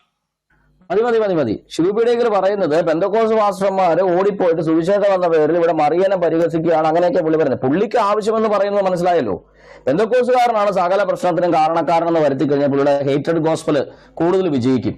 അപ്പൊ അതിന് കൂടുതൽ അത് വിൽപ്പന ചരക്കാക്കാൻ പറ്റും. കൂടുതൽ ആളുകൾ പുള്ളിയിലേക്ക് വന്നിട്ട് പെന്തക്കോസ്തിനെ മുടിക്കാം, പ്രൊട്ടസ്റ്റന്റ് സമൂഹത്തെ ഇല്ലായ്മ ചെയ്യാം എന്നുള്ള കൊട്ടേഷൻ അവർ എടുത്തിട്ടുണ്ടെന്ന് എനിക്ക് തോന്നുന്നു. അപ്പൊ അതിന്റെ ഒരു ഭാഗമായിട്ട് അദ്ദേഹം പറയുകയാണ്, ഈ ഗോസ്പൽ പറയാൻ പോകുന്നിടത്തല്ല ഇവരെ അവഹേളിക്കുന്നു. അത് വില പോകുന്ന കാര്യമൊന്നുമല്ല. ഇനി ആരെങ്കിലും അങ്ങനെ പറഞ്ഞിട്ട് തല്ല് മേടിക്കുന്നുണ്ട്, അവനെ മേടിച്ചോട്ടെ, കാരണം വേണ്ടാതിനം പറഞ്ഞാൽ തല്ല് കിട്ടുന്നതിൽ കുഴപ്പമൊന്നുമില്ല എന്നുള്ള അഭിപ്രായക്കാരനാണ് ഞാൻ. അതവിടെ നിൽക്കട്ടെ. എന്നാൽ സുവിശേഷം പറയാൻ വേണ്ടി യേശുവിൻ ശിഷ്യന്മാരും പറഞ്ഞതോ പഠിപ്പിച്ചതോ ആയ കാര്യമല്ല പ്രൊട്ടസ്റ്റന്റ് സമൂഹം അല്ലെങ്കിൽ പെന്തക്കോസ്ത് സമൂഹം സുവിശേഷം എന്നുള്ളതിൽ അവതരിപ്പിക്കുന്നു എന്നുള്ള വാദം താങ്കളുടെ അറിവുകേടായിപ്പോയി. കാരണം എന്താന്ന് ചോദിച്ചാൽ, താങ്കളോട് ഒരു റെഫറൻസ് കോട്ട് ചെയ്തു, ഇസ്രായേലിലെ നഷ്ടപ്പെട്ട ഗോത്രങ്ങൾക്കിടയിലേക്ക് അല്ലാതെ തന്നെ എന്നെ അയച്ചിട്ടില്ല. അതിനിപ്പുറത്തേക്ക് താങ്കളൊന്നും വായിച്ചിട്ടില്ല. അത്രയും വന്നപ്പോ വായന അവിടെ നിന്നു. അതിനിപ്പുറത്തേക്കുള്ള കാര്യങ്ങൾ താങ്കളുടെ ബുദ്ധിയിലെങ്ങും ഒരിടത്തും തെളിഞ്ഞില്ല. തെളിയാത്തത് കൊണ്ടല്ല, പിന്നെയോ ലക്ഷ്യം വേറെ ആയതുകൊണ്ടുള്ള കുഴപ്പമാണ്. യോഹന്നാന്റെ സുവിശേഷം നമ്മൾ വായിക്കുന്നുണ്ട്, അവൻ സ്വന്തത്തിലേക്ക് വന്നു, സ്വന്തമായവർ അവനെ കൈക്കൊണ്ടില്ല. അതുകൊണ്ട് അവനെ കൈക്കൊണ്ട് അവന്റെ നാമത്തിൽ വിശ്വസിക്കുന്ന ഏവർക്കും ദൈവമക്കളാകുവാൻ അവൻ അധികാരം നൽകി. അപ്പൊ സ്വന്തത്തിലേക്ക് വന്നെന്നുള്ള റിയാലിറ്റിയാ. സ്വന്തമായവർ അവനെ മസിയായിട്ട് അംഗീകരിച്ചില്ല ശുഭപിടികളെ. അതൊക്കെ അത് മനസ്സിലായില്ലേ? അത് അംഗീകരിക്കാതെ പോയതൊരു ദൈവം എന്ത് ചെയ്തു? ആ പദ്ധതിക്ക് എക്സ്റ്റൻഷൻ കൊടുത്തു. ജാതികളുടെ ഇടയിലേക്ക് താൻ കൈകളെ നീട്ടി. ജാതികളുടെ ഇടയിലേക്ക് കൈയെ നീട്ടിയപ്പോൾ ആ കാര്യം താങ്കൾ മനസ്സിലാക്കണം. താങ്കൾ യേശുക്രിസ്തുവിനെ കുറിച്ച് പറയുകയും ഒക്കെ ചെയ്യുമ്പോൾ ഈ മുറിവാക്യവും അരവാക്യവും എടുത്തുകൊണ്ട് വന്ന് ഉപദേശം സ്ഥാപിക്കുന്ന പരിപാടി എവിടുന്ന് പഠിച്ചതെന്ന് എനിക്കറിയില്ല. പെന്തക്കോസ്തിൽ ഇങ്ങനെയാണോ? എനിക്ക് തോന്നുന്നില്ല. പെന്തക്കോസ്തിലൊക്കെ നല്ല വചനം അറിയാവുന്ന കുറെ പാസ്റ്റർമാരുണ്ട്, അറിയാൻ മേലാത്തവരും കുറച്ച് പേര് കാണും. പക്ഷെ താങ്കൾ അറിയാൻ മേലാത്തവരുടെ കൂട്ടത്തിലായിരുന്നോ എന്നുള്ള സംശയം എനിക്കിപ്പോൾ ഉള്ളത്.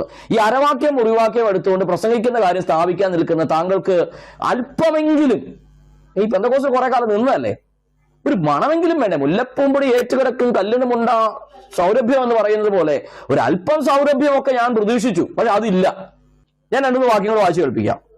അദ്ദേഹം പറയുന്നത് ദിസ് ഈസ് ദ ഗോസ്പൽ എന്നാണ് അദ്ദേഹം പറയുന്നത്. ഇതാണ് ഗോസ്പൽ. ഏത്? ഈ യഹൂദന്മാരുടെ ഇടയിൽ പോയിട്ട് പ്രസംഗിക്കുന്ന കാര്യമാണ് പുള്ളി പറയുന്ന ഒന്നാമത്തെ ഗോസ്പല്. യേശു അത്രയും മാത്രമേ പറഞ്ഞുള്ളായിരുന്നുവെങ്കിൽ ഇദ്ദേഹം പറയുന്ന വാദം ഞാൻ സമ്മതിച്ചു കൊടുത്തേനെ. യേശു അത് കഴിഞ്ഞും സംസാരിച്ചു. അതാണ് നമ്മൾ മനസ്സിലാക്കേണ്ടത്. മത്തായിയുടെ സുവിശേഷം 28-ാം അധ്യായത്തിന്റെ 18-19 വാക്യങ്ങൾ. മത്തായി 28-ന്റെ 18-19 വാക്യങ്ങൾ.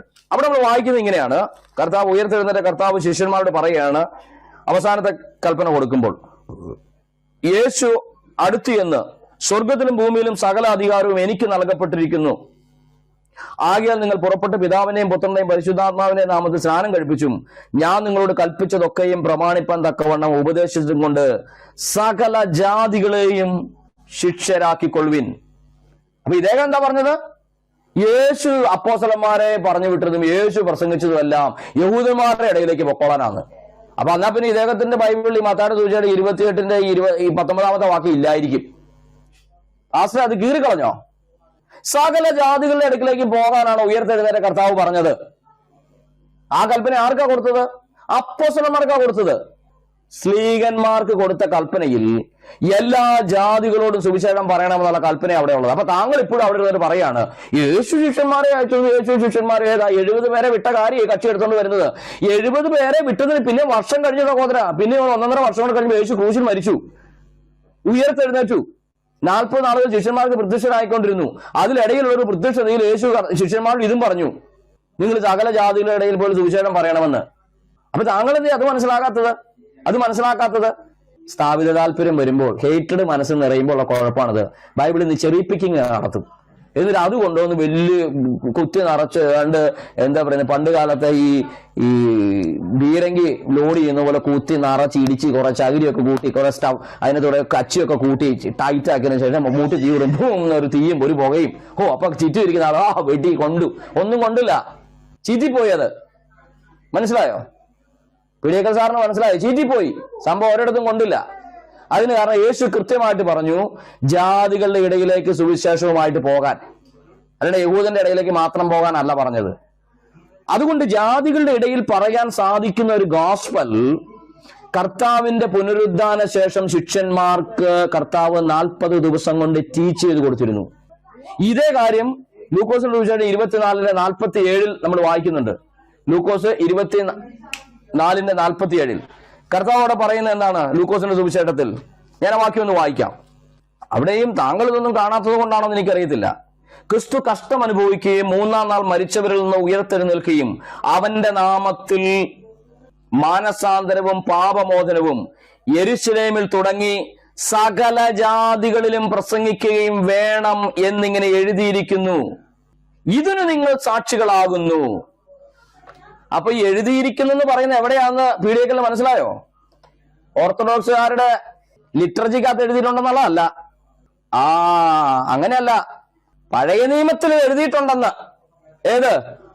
യേശുവിന്റെ നാമത്തിൽ പാപമോചനവും മാനസാന്തരവും സകല ജാതികളുടെയും ഇടയിൽ പ്രസംഗിക്കപ്പെടേണ്ടതാണെന്നുള്ള കാര്യം എഴുതപ്പെട്ടിട്ടുണ്ടെന്ന്. അപ്പൊ താങ്കൾ ഇവിടെ ഇരുന്നിട്ട് പറയുക ഈ അന്ത്യകാലത്തിന് ഡൂം ഡേ കൾട്ടുമായിട്ട് വന്നു പറയാണ് അങ്ങനെയൊന്നുമില്ല, ജാതികളുടെ ഇടയിലൊന്നും പറയേണ്ട കാര്യമില്ല, അതിന്റെ ആവശ്യമൊന്നുമില്ല. അതൊന്നും പറഞ്ഞ യേശു ക്രിസ്തു പറഞ്ഞത് യഹൂദഗോത്രത്തിനിടയിൽ മാത്രം ശിഷ്യന്മാർ പോകാം, അവരങ്ങനെ ചെയ്തിട്ടുള്ളൂ. പിന്നെ അതിനപ്പുറത്തേക്കൊന്നും പറയാൻ പോകേണ്ട കാര്യമില്ല. ഇതെവിടെ കൊണ്ട് പറയാം? ഇതേ കാര്യമാണ് പത്രോസ് അപ്പോസ്തലപ്രവൃത്തി 4-ാം അധ്യായത്തിൽ പറഞ്ഞത്. ശമൂവേൽ തുടങ്ങി സകല പ്രവാചകന്മാരും ജാതികൾക്ക് ഈ കാലത്ത് രക്ഷയുണ്ടെന്നുള്ള കാര്യം അവർ പ്രവചിച്ചെന്ന്. ഇത് തന്നെയാണ് പൗലോസ് റോമാക്കാർക്ക് ലേഖനം എഴുതുമ്പോൾ 9-10 അധ്യായങ്ങളിൽ 11 അധ്യായങ്ങളിൽ വ്യക്തമായി പറയുന്നത് ജാതികൾക്ക് രക്ഷയുണ്ടെന്നുള്ള കാര്യം. ഇത് തന്നെ കൊരിന്ത്യർക്ക് 1-ാം ലേഖനത്തിൽ കൃത്യമായിട്ട് പറയുന്നുണ്ട്. ഞാൻ മൂഢജാതിയെ കൊണ്ട് അവർക്ക് എരിവ് വരുത്തുമെന്ന് പറയുന്ന ഏത് ആശയത്തിലാണെന്ന് താങ്കൾ പഠിക്കണം. പൗലോസ് അത് എങ്ങനെ അവിടെ കോട്ട് ചെയ്തിരിക്കുന്നതെന്ന് മനസ്സിലായോ?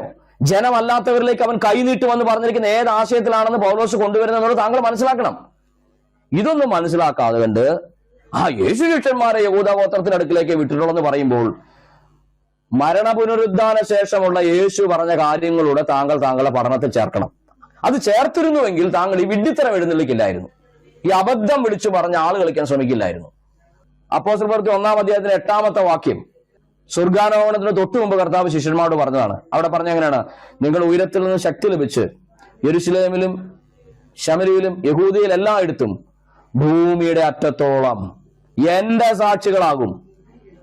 അപ്പൊ യേശുവിന്റെ സാക്ഷികളാകാൻ അപ്പോസ്തലന്മാരോട് പറഞ്ഞത് യഹൂദ ഗോത്രത്തിന്റെ ഇടയിൽ മാത്രമല്ല, സകല ജാതികളുടെയും ഇടയിലാണ്, എല്ലാ വംശങ്ങളോടുമാണ്, ഭൂമിയുടെ അറ്റത്തോളമാണ്. മനസ്സിലായോ? അപ്പം ഈ കർത്താവ് കൽപ്പന കൊടുത്തത് യഹൂദിന്റെ ഇടയിലേക്ക് മാത്രം പോകാനാണെന്നും പറഞ്ഞ് ഹിന്ദുക്കളെ പറഞ്ഞു പറ്റിക്കാം. പാവപ്പെട്ടവർക്കും അതിനൊന്നും അറിയത്തില്ലല്ലോ. അവരുടെ താങ്കൾ എന്ന് കാലത്ത് വൈകുന്നേരം ഇത് പ്രസംഗിക്കുകയാണ്, അവർക്ക് സന്തോഷമാവും. കാരണം ഇതിന്റെ ക്ലിപ്പിന്റെ അവസാന ഭാഗത്ത് താങ്കളത് പറയുന്നുണ്ട്. അതെന്താണെന്ന് ഞാൻ പിന്നീട് പറയാം. സഹോദരന്മാരെ, ഇന്ന് എനിക്ക് കുറെ സമയം എടുക്കുന്നു തോന്നുന്നു ഇത് പറഞ്ഞു തീർക്കാൻ വേണ്ടി. ഞാൻ വേണമെങ്കിൽ നമുക്കിത് വേണമെങ്കിൽ അടുത്ത പ്രാവശ്യം മറ്റൊരു സെഷനോടായിട്ട് വേണമെങ്കിൽ വെക്കാം. എന്തു പറയുന്നു?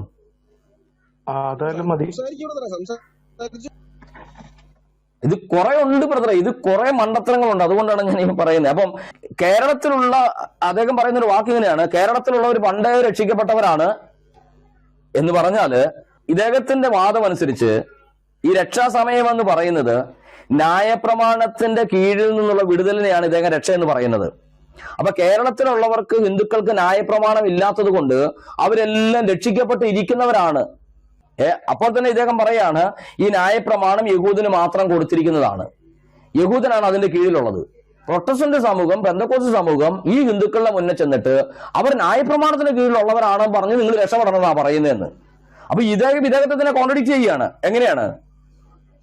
ന്യായപ്രമാണം ഇല്ലാത്ത ആളുകളുടെ മുന്നേ ചെന്നിട്ട് നിങ്ങൾ ന്യായപ്രമാണത്തിന് കീഴിൽ നിന്ന് രക്ഷപ്പെടണമെന്ന് പെന്തക്കോസ്തുകാർ പറയുമ്പോൾ അപ്പോസ്തലന്മാരൊക്കെ പ്രസംഗം ക്രിസ്തു പഠിപ്പിച്ചു എന്ന് പറയുന്ന ആ രക്ഷ അത് വിജാതീയരായ ഹിന്ദുക്കളുടെ തലയിൽ വെച്ച് ചാരുന്നു എന്നുള്ള ആരോപണം ഇദ്ദേഹം വെക്കുമ്പോൾ ഇവിടെ വരുന്ന ഒരു ചോദ്യമുണ്ട്. ഇദ്ദേഹം തന്നെ പറയുന്നു ഇവിടെയുള്ള ഹിന്ദുക്കൾ രക്ഷിക്കപ്പെട്ടിരിക്കുന്നവരാണ്. എപ്പോൾ മുതലാണ്? യേശുവിന്റെ ക്രൂശ് മരണം മുതൽ. അതാണ് ഈ യൂണിവേഴ്സൽ ഗോസ്പല്. ക്രൂശ് മരണം ശേഷം ഇവരെല്ലാം രക്ഷിക്കപ്പെട്ടിരിക്കുകയാണ്. അങ്ങനെ രക്ഷിക്കപ്പെട്ടിരിക്കുന്നവരാണെങ്കിൽ പിന്നെ അവരോട് ഒരു ഗോസ്പലും പറയേണ്ട കാര്യമില്ല. ഇതാണ് ഇദ്ദേഹം പറയുന്നത്. ഒന്നും പറയേണ്ട കാര്യമില്ല. അവരായിരിക്കുന്ന സ്ഥിതിയിൽ തന്നെ ആയിരുന്നോട്ടെ. പെന്തക്കോസ്തുകാർ പറയാത്ത കാര്യം അവരുടെ മേൽ ആരോപിച്ചിട്ട് അവർ ഇത് പറയുന്നു എന്ന് പറയുമ്പോഴും പിന്നെ അവരോട് തന്നെ ഇദ്ദേഹം ആ പ്രസംഗം തീരുന്നിടത്ത് പറയാണ്, ഞങ്ങൾക്കൊരു ഗോസ്പൽ ഉണ്ട് കേട്ടോ, ഗ്ലോറിയസ് ഗോസ്പൽ. അത് ഹിന്ദുക്കൾ വിശ്വസിക്കും. അതിലേക്കാണ് ഹിന്ദുക്കൾ വരേണ്ടത്. മനസ്സിലായോ? അവര് രക്ഷിക്കപ്പെട്ടിരിക്കുന്ന സമൂഹമാണെന്ന് പറഞ്ഞിട്ട് ഇദ്ദേഹം അവസാനം കൊണ്ട് പറയാണ്, നിങ്ങളെല്ലാം ക്രിസ്തുവിലാണ്, നിങ്ങളെല്ലാം ക്രിസ്തു ഉണ്ട്, പക്ഷെ ഗ്ലോറിയസ് ഗോസ്പലിലേക്ക് നിങ്ങൾ ചേർന്നോണം, ഇതാണ് നിങ്ങൾക്ക് വേണ്ടത്. ഇത് എന്തൊരു ഇരട്ടത്താപ്പാടാ പിന്നെ ഇത്.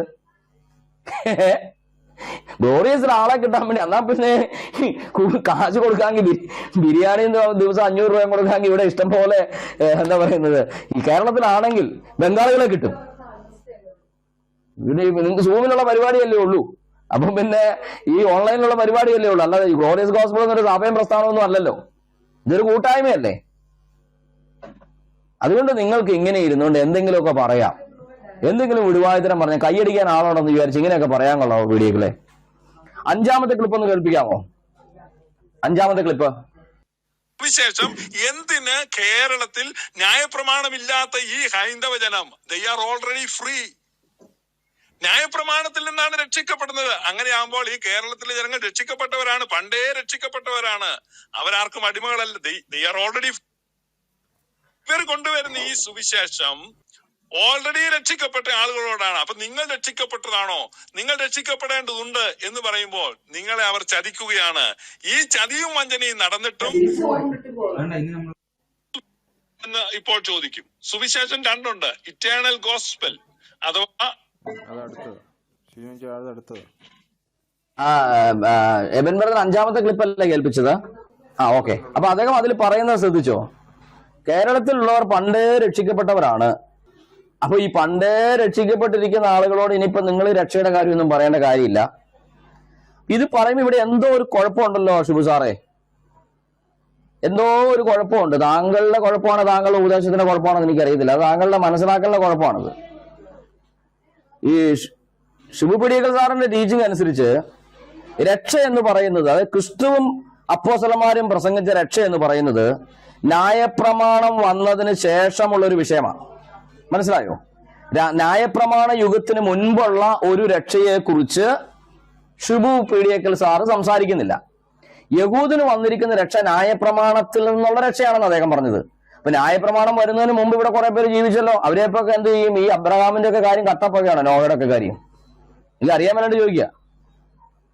അപ്പൊ ഷിബു സാറിന് 2 സുവിശേഷമാണുള്ളത്. 1-ാമത്തെ സുവിശേഷം ന്യായപ്രമാണം വന്നതിന് ശേഷം യഹൂദനുള്ളത്, ന്യായപ്രമാണത്തിന്റെ കീഴിൽ നിന്നുള്ള വിമോചനം. 2-ാമത്തെ രക്ഷ ജാതികൾക്കുള്ളത്. അതെന്താന്ന് ഞാൻ പിന്നെ ഇവിടെ അവസാനം വരുമ്പോൾ പറയാം. യേശു എല്ലാവരുടെ ഉള്ളിൽ കയറിയിരിക്കുകയാണ്, ഒരു കാരണം കൂടാണ്ട് ഓടി കയറിയിരിക്കുകയാണെന്നാണ് അദ്ദേഹം അവതരിപ്പിക്കുന്നത്. അത് നമുക്ക് വചനം പിന്നീട് നോക്കാം. അപ്പം ഇവിടെ ന്യായപ്രമാണം വന്നതിന് ശേഷമുള്ള ഒരു രക്ഷയെക്കുറിച്ച് മാത്രമേ ഷിബു പീഡിയക്കല് ഫസ്റ്റ് ഇതിൽ പറയുന്നുള്ളൂ.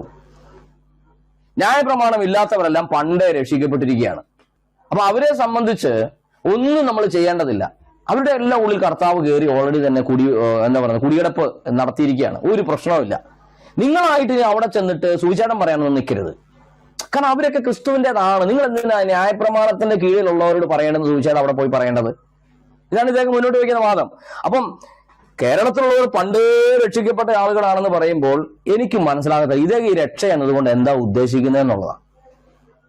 അല്ല, ഇവിടെ ശിക്ഷയില്ല, നരകമില്ല, പണിഷ്മെന്റ് ഇല്ല, വിശ്വാസം വേണ്ട, നീതീകരണം വേണ്ട, ശുദ്ധീകരണം വേണ്ട, ഒന്നും വേണ്ട.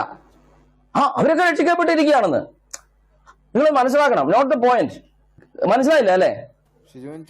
മനസ്സിലായില്ലേ ഞാൻ പറഞ്ഞ? ഇതിനകത്ത് ഏറ്റവും വലിയൊരു കാരണം ഞാൻ പറഞ്ഞുതരാം ബ്രദറെ. പെന്തിക്കോസിനെ മുന്നിൽ നിർത്തി ഇവർ പുള്ളി പറയുന്നുണ്ടെങ്കിലും മൊത്തം ക്രിസ്ത്യൻ സമൂഹത്തിനോടായി പറയുന്നത്, എല്ലാവർക്കും എതിരായിട്ടാണ്. അതേന്ന് നിങ്ങൾ ഇനിയിപ്പം കത്തോലിക്ക സമൂഹമോ ഇനി മറ്റ് സുവിശേഷം പ്രചരിപ്പിക്കുന്ന ആളുകൾ നോർത്ത് ഇന്ത്യയിലൊക്കെ ചെയ്യുന്നതൊക്കെ വെറും പാഴ്വേല. എന്റെ ആവശ്യമില്ലെന്ന്. എല്ലാവരും ഉള്ളിൽ ക്രിസ്തു ഉണ്ടെന്ന്. ഇപ്പൊ മലയാളികളുടെ കാര്യമല്ല പുള്ളി എടുത്തു പറഞ്ഞത്. കാരണം അയ്യോ മലയാളികളായ ഹിന്ദുക്കളെ ഞങ്ങളുടെ കൂട്ടത്തിൽ കൂടെ നമുക്ക് ബന്ധക്കോസിനെ നശിപ്പിക്കുക, ഇതാണ് പുള്ളിയുടെ ആ ഒരു അജണ്ട. അപ്പൊ അതിനുവേണ്ടി ആളെ പിടിക്കാൻ നിൽക്കും. അപ്പോൾ ഞാൻ പറഞ്ഞു വന്നത്, നിങ്ങൾ മനസ്സിലാക്കണം, ഇവരെല്ലാം രക്ഷിക്കപ്പെട്ടിരിക്കുക. നിങ്ങൾ ഇനി അവിടെ ചെന്നിട്ട് അവരോടൊന്നും പറയാൻ നിൽക്കരുത്, ഹിന്ദുക്കളോടൊന്നും പറഞ്ഞേക്കരുത്. കാരണം അവരെല്ലാം രക്ഷിക്കപ്പെട്ട് പുണ്യപ്പെട്ടിരിക്കുകയാണ്. നിങ്ങൾ മനസ്സിലാക്കുന്നില്ല, നിങ്ങൾക്ക് മനസ്സിലായില്ല അല്ലേ? സൗമ്യനെ കൊന്ന അവനുണ്ടല്ലോന്നേ, അവന്റെ പേരനാ ഗോവിന്ദചാമി, രക്ഷിക്കപ്പെട്ടിരിക്കുകയാണ്. നിങ്ങൾ എന്ത് മണ്ടത്തിലായി പറയുന്നത്? പുള്ളി രക്ഷിക്കപ്പെട്ട് കഴിഞ്ഞു, നമ്മൾ മനസ്സിലാക്കണം. നമ്മൾ നോട്ട് ദ പോയിന്റ്. പിന്നെ വീരപ്പൻ അതായത് വെടിവെച്ച് പോലീസ് പിടിച്ചെങ്കിൽ പുള്ളി രക്ഷിക്കപ്പെട്ടിരിക്കുകയായിരുന്നു. നമ്മൾ അതാണ് മനസ്സിലാക്കേണ്ടത്. അയ്യോ ഈ ജയിലിലേക്ക് അല്ലേ എന്റെ പൊന്നെ, കേരളത്തിലെ ജയിലിലെല്ലാം ഇവരെല്ലാം രക്ഷിക്കപ്പെട്ട് കഴിഞ്ഞ്. ഈ പോക്സോ കേസിൽ പിടിക്കപ്പെടുന്നു, അവരെല്ലാം രക്ഷിക്കപ്പെട്ട് കഴിഞ്ഞു. നിങ്ങളൊന്നും അവരോട് പോയിട്ട് സുവിശേഷം ഒന്നും പറയരുത് കേട്ടോ. ശുഭപിടിക്കുന്ന ദേഷ്യം വരും. കാരണം അവർ രക്ഷിക്കപ്പെട്ടിരിക്കുക. ന്യായപ്രമാണത്തിന്റെ കീഴിൽ നിന്ന് നിങ്ങൾ രക്ഷപ്പെടണമെന്ന് അവരോട് നിന്ന് പെന്തക്കോസ്തുകാർ പോയി പറയരുത്. കാരണം അവർ ന്യായപ്രമാണത്തിന്റെ കീഴിലല്ല. ഞങ്ങൾ അത് പറയാറുമില്ല, ഞങ്ങളോട് പറയാൻ പോകത്തുമില്ല. പക്ഷെ പാസ്റ്റർമാർ ഒരു കാര്യം മനസ്സിലാക്കണം, നിങ്ങൾ സുവിശേഷം പറയരുത്. കാരണം ഈ ജയിലൊക്കെ എന്തിനാണ്? രക്ഷിക്കപ്പെട്ടവരെ സംരക്ഷിക്കുകയല്ലേ, ചപ്പാത്തിയും പൊറോട്ടയൊക്കെ കൊടുത്ത്. നിങ്ങൾക്ക് അതെന്തിയാ മനസ്സിലാകാത്തത്? അയ്യോ ഇവിടെ ആ കൊച്ചിന്റെ പെരുമ്പാവൂർ ആ കൊച്ചിന്റെ വയറെല്ലാം കുത്തി കീറി കൊന്നേച്ച് പോയ അവരുടെ മാസാമി, അവൻ രക്ഷിക്കപ്പെട്ട് കഴിഞ്ഞിരിക്കുകയാണെന്ന്. എന്താ കുഴപ്പമുള്ളത്? ശുഭിപ്പിടിക്കൽ പറയാൻ നിങ്ങൾക്ക് മനസ്സിലാവും. അവന്റെ ഉള്ളിൽ ക്രിസ്തു ഇരിക്കുകയാണ്. ഗോവിന്ദചാമിയുടെ ഉള്ളിൽ ക്രിസ്തു ഇരിക്കുകയായിരുന്നു. കാരണം അവർ ന്യായപ്രമാണത്തിന്റെ കീഴിലല്ല, അവർ രക്ഷിക്കപ്പെട്ടിരിക്കുകയാണെന്ന്.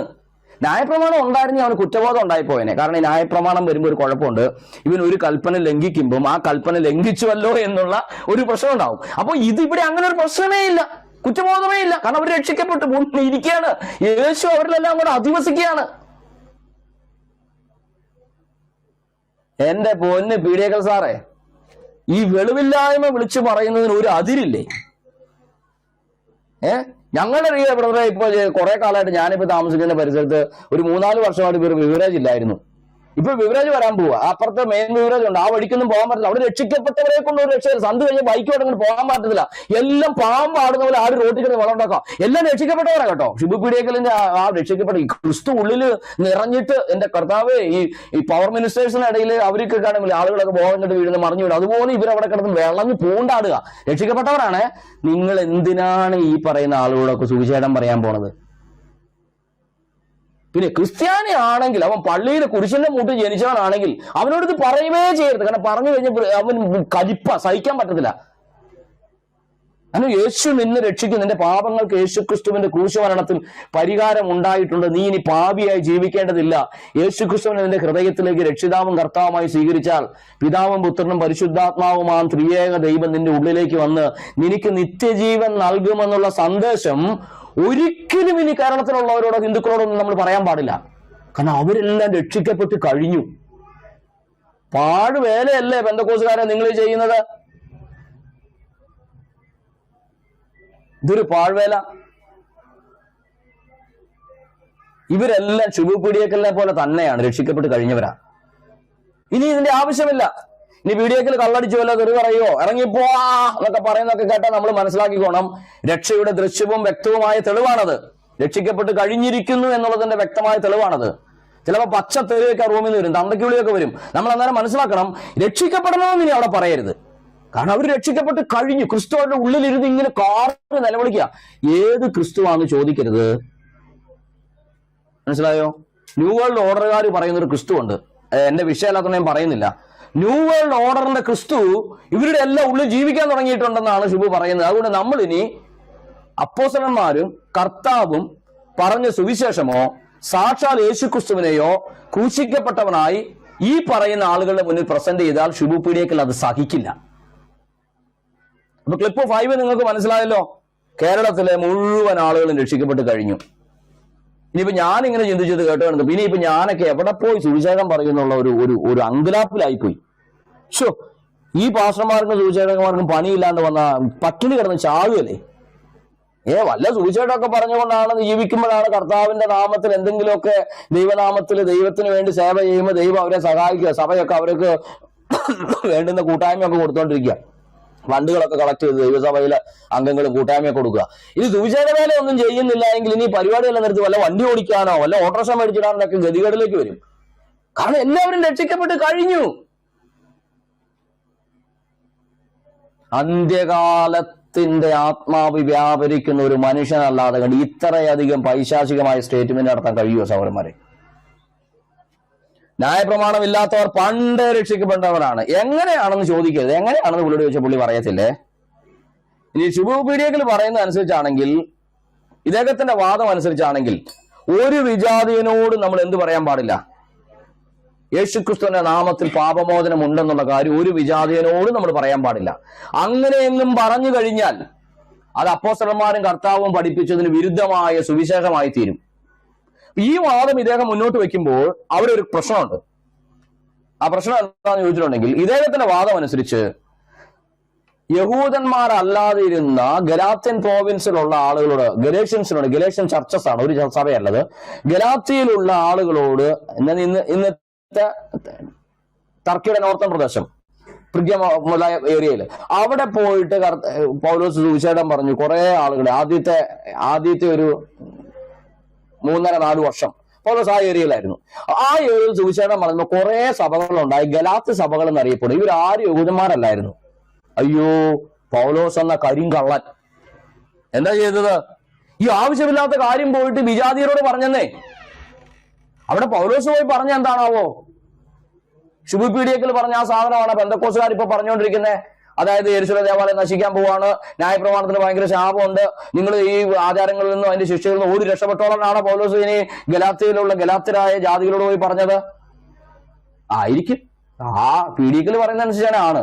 പക്ഷെ പൗലോസ് പറഞ്ഞ എന്താന്ന് പൗലോസ് കൃത്യമായി രേഖപ്പെടുത്തിയിട്ടുള്ളത് കൊണ്ട് നമ്മൾ സംശയിക്കേണ്ട. അദ്ദേഹത്തെ പീഡിയക്കിൽ കള്ളനാക്കി എന്നുള്ളതാണ്. എങ്ങനെയാ കള്ളനാക്കിയത്? പൗലോസ് ഗലാത്യരായ ജാതികളോട് ചെന്ന് പറഞ്ഞു, അവരൊന്നും യഹൂദന്മാരല്ല, കൊലോസ്യയിലുള്ളവരോട് ചെന്നിട്ട് പറഞ്ഞു, കൊലോസ്യ സഭ പൗലോസിന്റെ ശിക്ഷണാൽ സ്ഥാപിതമാണ്, കൊലോസ്യയിലുള്ളവർ യഹൂദന്മാരല്ല കേട്ടോ, ആ ചർച്ചിലുള്ള ബിലീവേഴ്സ് യഹൂദന്മാരല്ല.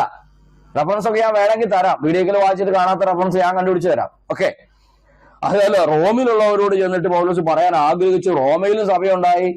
കുറച്ച് യഹൂദന്മാർ റോമയിലുള്ള ആളുകളെല്ലാം പേര് ഇതിനകത്ത് എഴുതി വെച്ചിട്ടുണ്ട്. എന്തൊരു അവസ്ഥയാന്ന് നോക്കണം.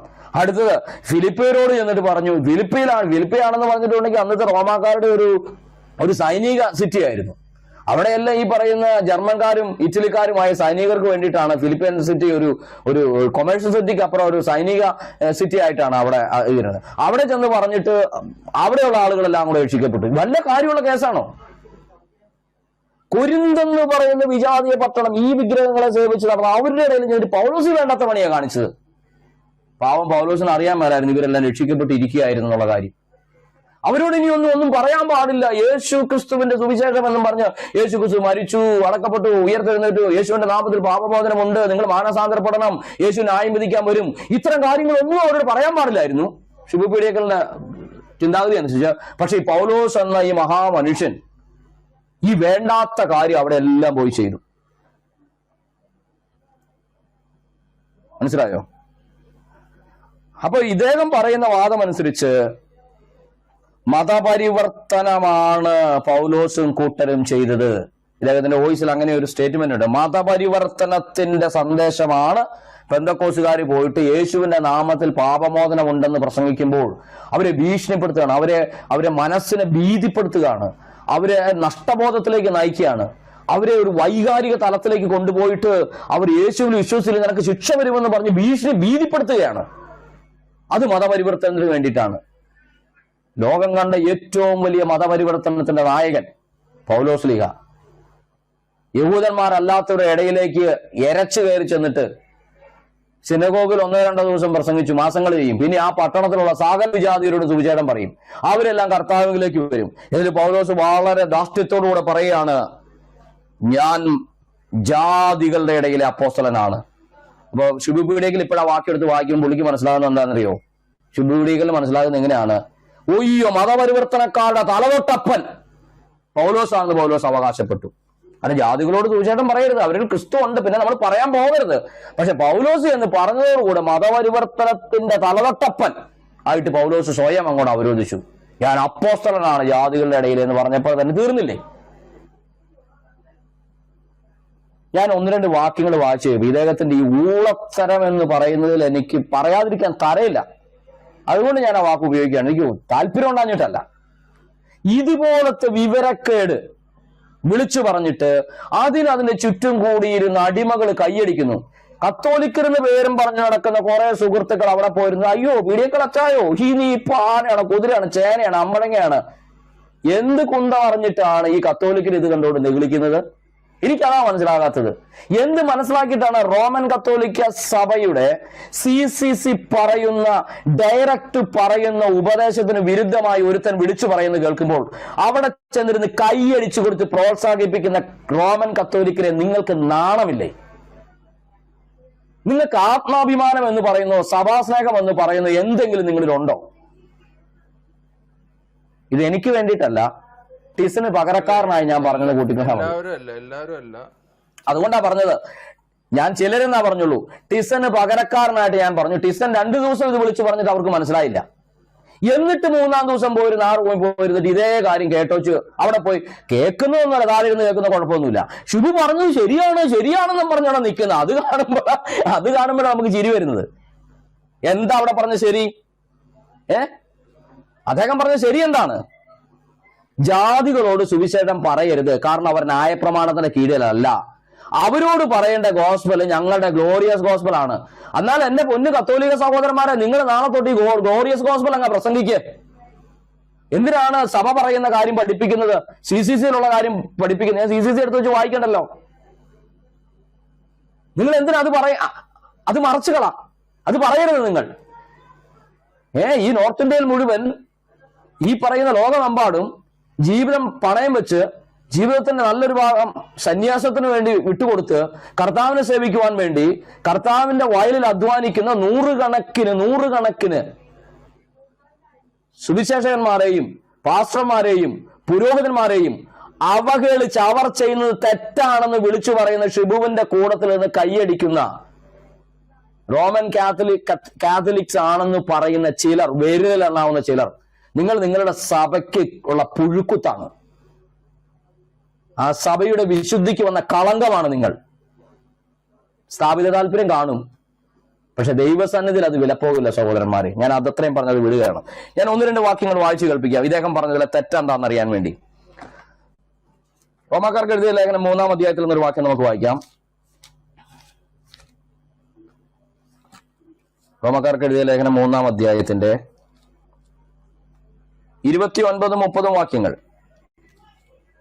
അവിടെ നീതീകരണത്തെ കുറിച്ച് പറഞ്ഞു വരുമ്പോൾ, നീതീകരണം എന്ന് പറയുന്നത് രക്ഷ എന്ന് പറയുന്നത് എല്ലാം ഒരേ കാര്യത്തിന് തന്നെ വ്യത്യസ്ത ആംഗിളുകളിലുള്ള കാര്യങ്ങളാണ്. അതിന്റെ 29-30 വാക്യങ്ങൾ. ദൈവം യഹൂദന്മാരുടെ മാത്രം ദൈവമോ? ജാതികളുടെയും ദൈവമല്ലയോ? അതെ, ജാതികളുടെയും ദൈവമാകുന്നു. ദൈവം ഏകനല്ലോ. അവൻ വിശ്വാസം മൂലം പരിച്ഛേദനക്കാരെന്ന് യഹൂദന്മാർ, വിശ്വാസത്താൽ അഗ്രചർമ്മികളെയും നീതീകരിക്കുന്നു. മനസ്സിലായോ? യേശുക്രിസ്തുവിന്റെ സുവിശേഷം കേൾക്കുന്ന ഒരു മനുഷ്യനെ ദൈവം നീതീകരിക്കുന്നത് അവൻ യഹൂദനാണോ അതോ വിജാതീയനാണോ, അവൻ അഗ്രചർമ്മം ഉള്ളവനാണോ ഇല്ലാത്തവനാണോ എന്ന് നോക്കിയിട്ടല്ല, അവൻ സുവിശേഷം കേട്ട് വിശ്വസിക്കുന്നുണ്ടോ എന്നുള്ളതിന്റെ അടിസ്ഥാനത്തിലാണ്. അപ്പൊ ശുഭപീഡികൾ എന്താ പറഞ്ഞത്? ദൈവത്തിന് യഹൂദന്മാർക്ക് വേണ്ടി വേറൊരു ഗോസ്പൽ ഉണ്ടായിരുന്നെന്ന്.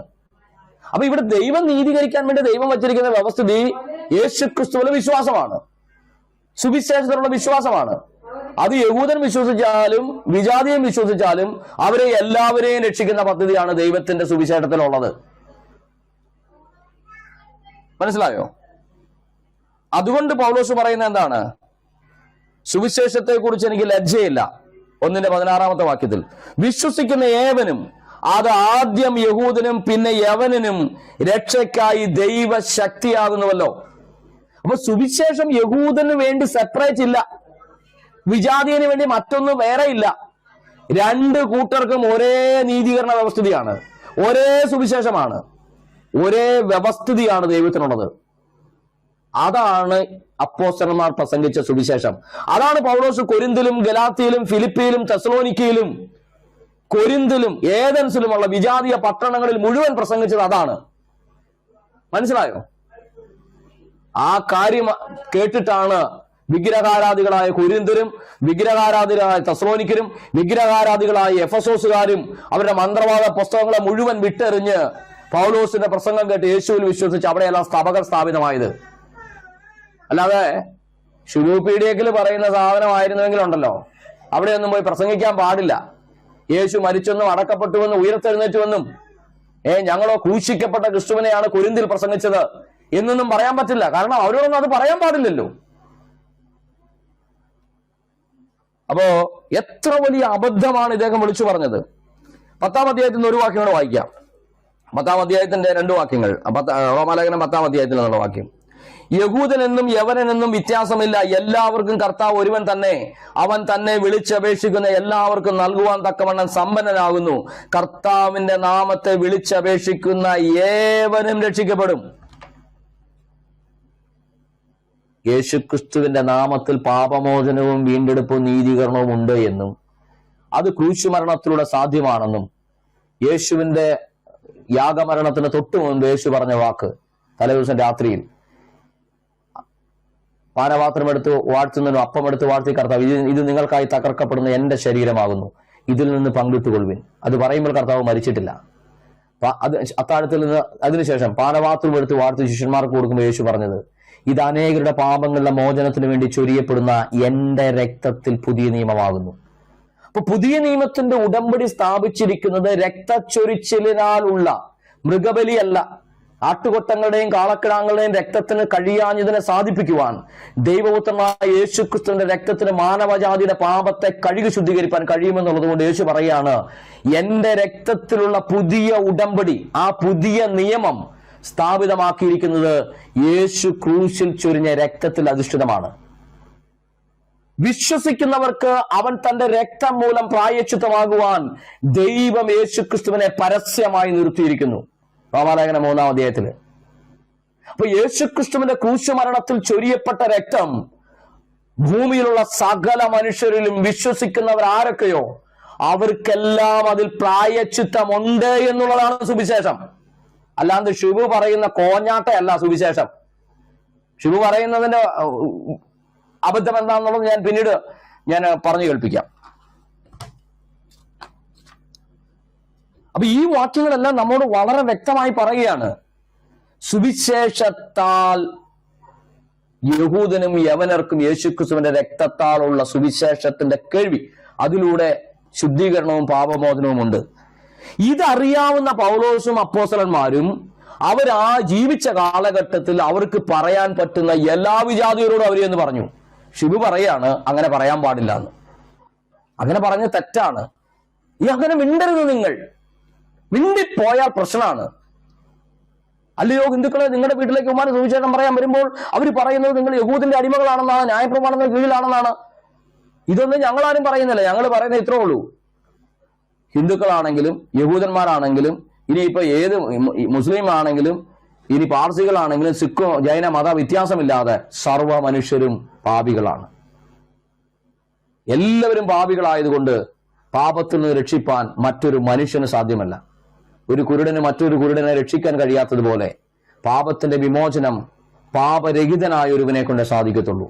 അതുകൊണ്ടാണ് ദൈവം തന്റെ പുത്രനെ പാപജടത്തിന്റെ സാദൃശ്യത്തിലും പാപനിമിത്തവും ലോകത്തിൽ അയച്ച് യേശുക്രിസ്തുവിന്റെ പരിശുദ്ധമായ ശരീരത്തിൽ ശിക്ഷ വിധിച്ചുകൊണ്ട് നമ്മുടെ എല്ലാവരുടെയും പാപത്തിന് പരിഹാരം വരുത്തിയത്. ഈ പരിഹാരക്രിയ വിശ്വസിക്കുന്ന ഒരു വ്യക്തിക്ക് അവന്റെ പാപങ്ങളെ ദൈവത്തിന്റെ മുൻപാകെ നീതീകരിക്കുകയും വിമോചിപ്പിച്ചു കൊടുക്കുകയും ചെയ്യുന്നു. അതവൻ അനുഭവിക്കാൻ കഴിയും. അവനതിന്റെ ബോധ്യത ലഭിക്കും. പരിശുദ്ധാത്മാവിന്റെ ഉള്ളിൽ വരുന്ന ആ നിമിഷം, സുവിശേഷം കേട്ട് വിശ്വസിക്കുന്ന നിമിഷം പരിശുദ്ധാത്മാവ് അവന്റെ ഉള്ളിലേക്ക് വന്ന ക്രിയ ചെയ്യുന്നത് കൊണ്ട് അവൻ അതിന്റെ ബോധ്യത ഉണ്ടാകുന്നു. ഈ ബോധ്യത ഷിബു പീഡിയക്കലിൽ 24 വർഷം 25 വർഷം പെന്തക്കോസുകാരുടെ കൂടത്തിൽ നടന്നിട്ടുണ്ടായില്ല. ഗതികേട് എന്ന് പറയും. ഒരു മനുഷ്യന്റെ ജീവിതത്തിന്റെ ഏറ്റവും വലിയ ഗതികേടാണ്, ശാപമാണത്. ഞാൻ ഒരുപാട് സ്ഥലങ്ങളിൽ പറഞ്ഞിട്ടുണ്ട്.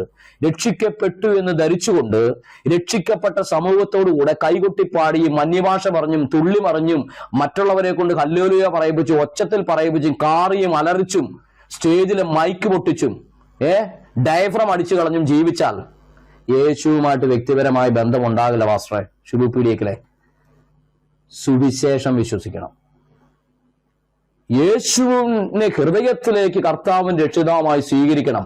അത് താങ്കളുടെ ജീവിതത്തിലോ ബിന്നിയുടെ ജീവിതത്തിലോ നടന്നില്ല ഈ കാലം അത്രയും. അതാണ് നിങ്ങളുടെ പരാജയം. അത് സംഭവിക്കാതെ പോയത് കൊണ്ട് നിങ്ങൾക്ക് ഇന്നും ഗോസ്പൽ എന്താണെന്ന് അറിയില്ല. പെന്തക്കോസുകാർ പ്രസംഗിക്കുന്നത് വേറെന്തോയാണെന്ന് വിചാരിച്ചിരിക്കുക. നിങ്ങൾ സുവിശേഷം എന്താണെന്ന് അറിഞ്ഞിട്ടില്ല. ദൈവം ഒരുക്കിയിരിക്കുന്ന രക്ഷയുടെ പദ്ധതി എങ്ങനെയാണ് അത് ആസൂത്രണം ചെയ്യുകയും വിതരണം ചെയ്തുകൊണ്ടിരിക്കുന്നതെന്ന് നിങ്ങൾക്ക് മനസ്സിലായിട്ടില്ല. പിന്നെ നിങ്ങളൊരു സാധനം വിതരണം ചെയ്യാൻ ഇറങ്ങിയപ്പോൾ അതിന് പെന്തക്കോസ് സമൂഹം തടസ്സമാണെന്ന് തോന്നുന്നത് കൊണ്ട് പെന്തക്കോസ് സമൂഹത്തെ മുഴുവൻ, പ്രൊട്ടസ്റ്റന്റ് സമൂഹത്തെ മുഴുവൻ ആക്ഷേപിച്ച് അങ്ങ് ഇല്ലായ്മ ചെയ്തു കഴിഞ്ഞാൽ നിങ്ങളുടെ ഈ വിക്കാച്ചരക്ക് വിറ്റുപോകുമെന്നുള്ള ഒരു ചിന്തയാണ് പാസ്റ്റർ സമൂഹത്തിനുള്ളതെന്ന് ഞാൻ തെറ്റിദ്ധരിക്കുന്നു. എന്റെ ധാരണ തെറ്റിദ്ധാരണയാണെങ്കിൽ താങ്കൾക്ക് തിരുത്താം. വചനപ്രകാരം താങ്കൾക്ക് വേണമെങ്കിൽ പറയാം അത് ഷിജുവിന്റെ തെറ്റിദ്ധാരണയാണെന്ന് പറയാം. അല്ല, അത് തെറ്റിദ്ധാരണ അല്ല എന്ന് താങ്കൾക്ക് തിരുത്താൻ വേണ്ടി ഉറപ്പുണ്ടെങ്കിൽ താങ്കൾ അതിന് റെഫറൻസ് വെക്കണം. ഇപ്പോൾ ഞാൻ പറഞ്ഞ റെഫറൻസുകൾക്ക് താങ്കൾക്ക് ഖണ്ഡനം ഉണ്ടായിരിക്കണം. അല്ലാതെ ഒറ്റ റെഫറൻസ് എടുത്ത് ഏതെങ്കിലും ഒരു വാക്യം എടുത്തുകൊണ്ട് താങ്കൾ അത് പറയാൻ നിൽക്കരുത്. ഓക്കെ, ഈ സുവിശേഷത്തെ രണ്ടാക്കുന്ന ഷിബു പീഡിയക്കലിന്റെ പരിപാടിയാണ് ഏറ്റവും വിചിത്രമായിരിക്കുന്നത്. സുവിശേഷത്തെ രണ്ടാക്കുന്നത് ബൈബിളിൽ അങ്ങനെയില്ല. ബൈബിളിൽ ഒരൊറ്റ ഗോസ്പലേ ഉള്ളൂ. അത് യഹൂദിന് വേണ്ടിയും യവനന് വേണ്ടിയിട്ട് ഒരൊറ്റ ഗോസ്പലേ ഉള്ളൂ. യഹൂദിന് വേണ്ടി മറ്റൊന്ന്, വിജാതികൾക്ക് വേണ്ടി വേറൊന്ന് എന്നുള്ള ഷിബു പീഡിയക്കലിന്റെ തന്ത്രമാണത്, കള്ളത്തന്ത്രം. ഇനി ഞാൻ ഇതിന്റെ ആരംഭത്തിൽ പറഞ്ഞിരുന്നു, ഡിസ്പെൻസേഷണലിസം പറയുന്നവർ യഹൂദനോടുള്ള പദ്ധതിയും സഭയോടുള്ള പദ്ധതിയെയും രണ്ടായിട്ട് തിരിച്ച് രാജ്യത്തിന്റെ സുവിശേഷമെന്നും കൃപയുടെ സുവിശേഷമെന്നും പറഞ്ഞാൽ ഈ മാനസാന്തരവും കൃപയുടെ സുവിശേഷമെന്നും അത് രണ്ടായിട്ട് തിരിക്കുമ്പോഴും രക്ഷയ്ക്ക് വേണ്ടിയിട്ടുള്ളത് യേശുക്രിസ്തുവിന്റെ രക്തവും ക്രൂശുമരണവും ക്രിസ്തുവും തന്നെയാണെന്നാണ് അവർ പഠിപ്പിക്കുന്നത്. മനസ്സിലായോ? രക്ഷ അപ്പോഴും ശിക്ഷയിൽ നിന്ന്, നരകശിക്ഷ എന്നുള്ള വിടുതലായിട്ട് തന്നെയാണ് അവരതിനെ ഇന്റർപ്രറ്റ് ചെയ്യുന്നത്. അല്ലാതെ പീഡിയക്കലിനെ പോലെ യഹൂദ മതത്തിൽ നിന്നുള്ള ഒളിച്ചോട്ടമായിട്ട് അവരാരും പഠിപ്പിക്കുന്നില്ല. അത് നമ്മൾ മനസ്സിലാക്കണം. യഹൂദ മതത്തിൽ നിന്നുള്ള രക്ഷപ്പെടലായിട്ട് അവരാരും ചിത്രീകരിക്കുന്നില്ല. ഞാൻ ഇത് കുറെ സമയങ്ങളിൽ സംസാരിച്ചു. അത് ഞാൻ ഇപ്പൊ തൽക്കാലം നിർത്തുകയാണ്. ഇദ്ദേഹത്തിന്റെ രണ്ടാമത്തെ ഗ്ലോറിയസ് ഗോസ്പലിനെ കുറിച്ച് ഇദ്ദേഹം പറഞ്ഞ കാര്യം നമുക്ക് നെക്സ്റ്റ് റൂമില് അതിന്റെ സ്ഥിതിവിശേഷം എന്താണെന്ന് പിന്നെയും കൊണ്ട് കുറെ ക്ലിപ്പുകളോട് ആ ക്ലിപ്പുകളിട്ട് നമുക്ക് സംസാരിക്കാം. അല്ലെങ്കിൽ ഒരുപാട് സമയം ഞാൻ എടുത്തു. താഴെയുള്ളവർക്ക് സംസാരിക്കാൻ ദൈവം സഹായിക്കട്ടെ എന്ന് ഞാൻ പ്രതീക്ഷിക്കുകയാണ്.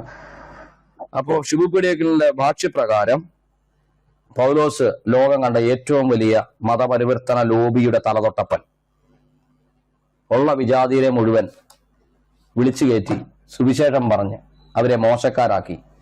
ആ സുവിശേഷം ക്രിസ്തുവും അപ്പോസ്തലന്മാരും പ്രസംഗിക്കാത്തതായിരുന്നു എന്ന ഇസ്ലാമിക ടീച്ചിങ് ഷിബു പീഡിയക്കലിനെ സ്വാധീനിച്ചിട്ടുണ്ടോ എന്ന് പോലും ഞാനിപ്പോൾ സംശയിക്കുന്നു.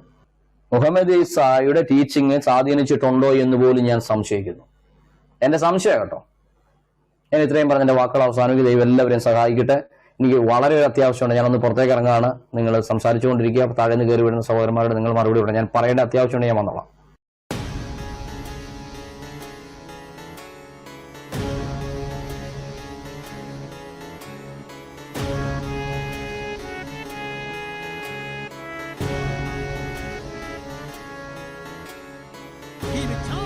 ക്രിസ്തുവിനായി പ്രവർത്തിച്ചാൽ ക്രിസ്തുവിനായി, മരിച്ചാൽ ക്രിസ്തുവിനായി.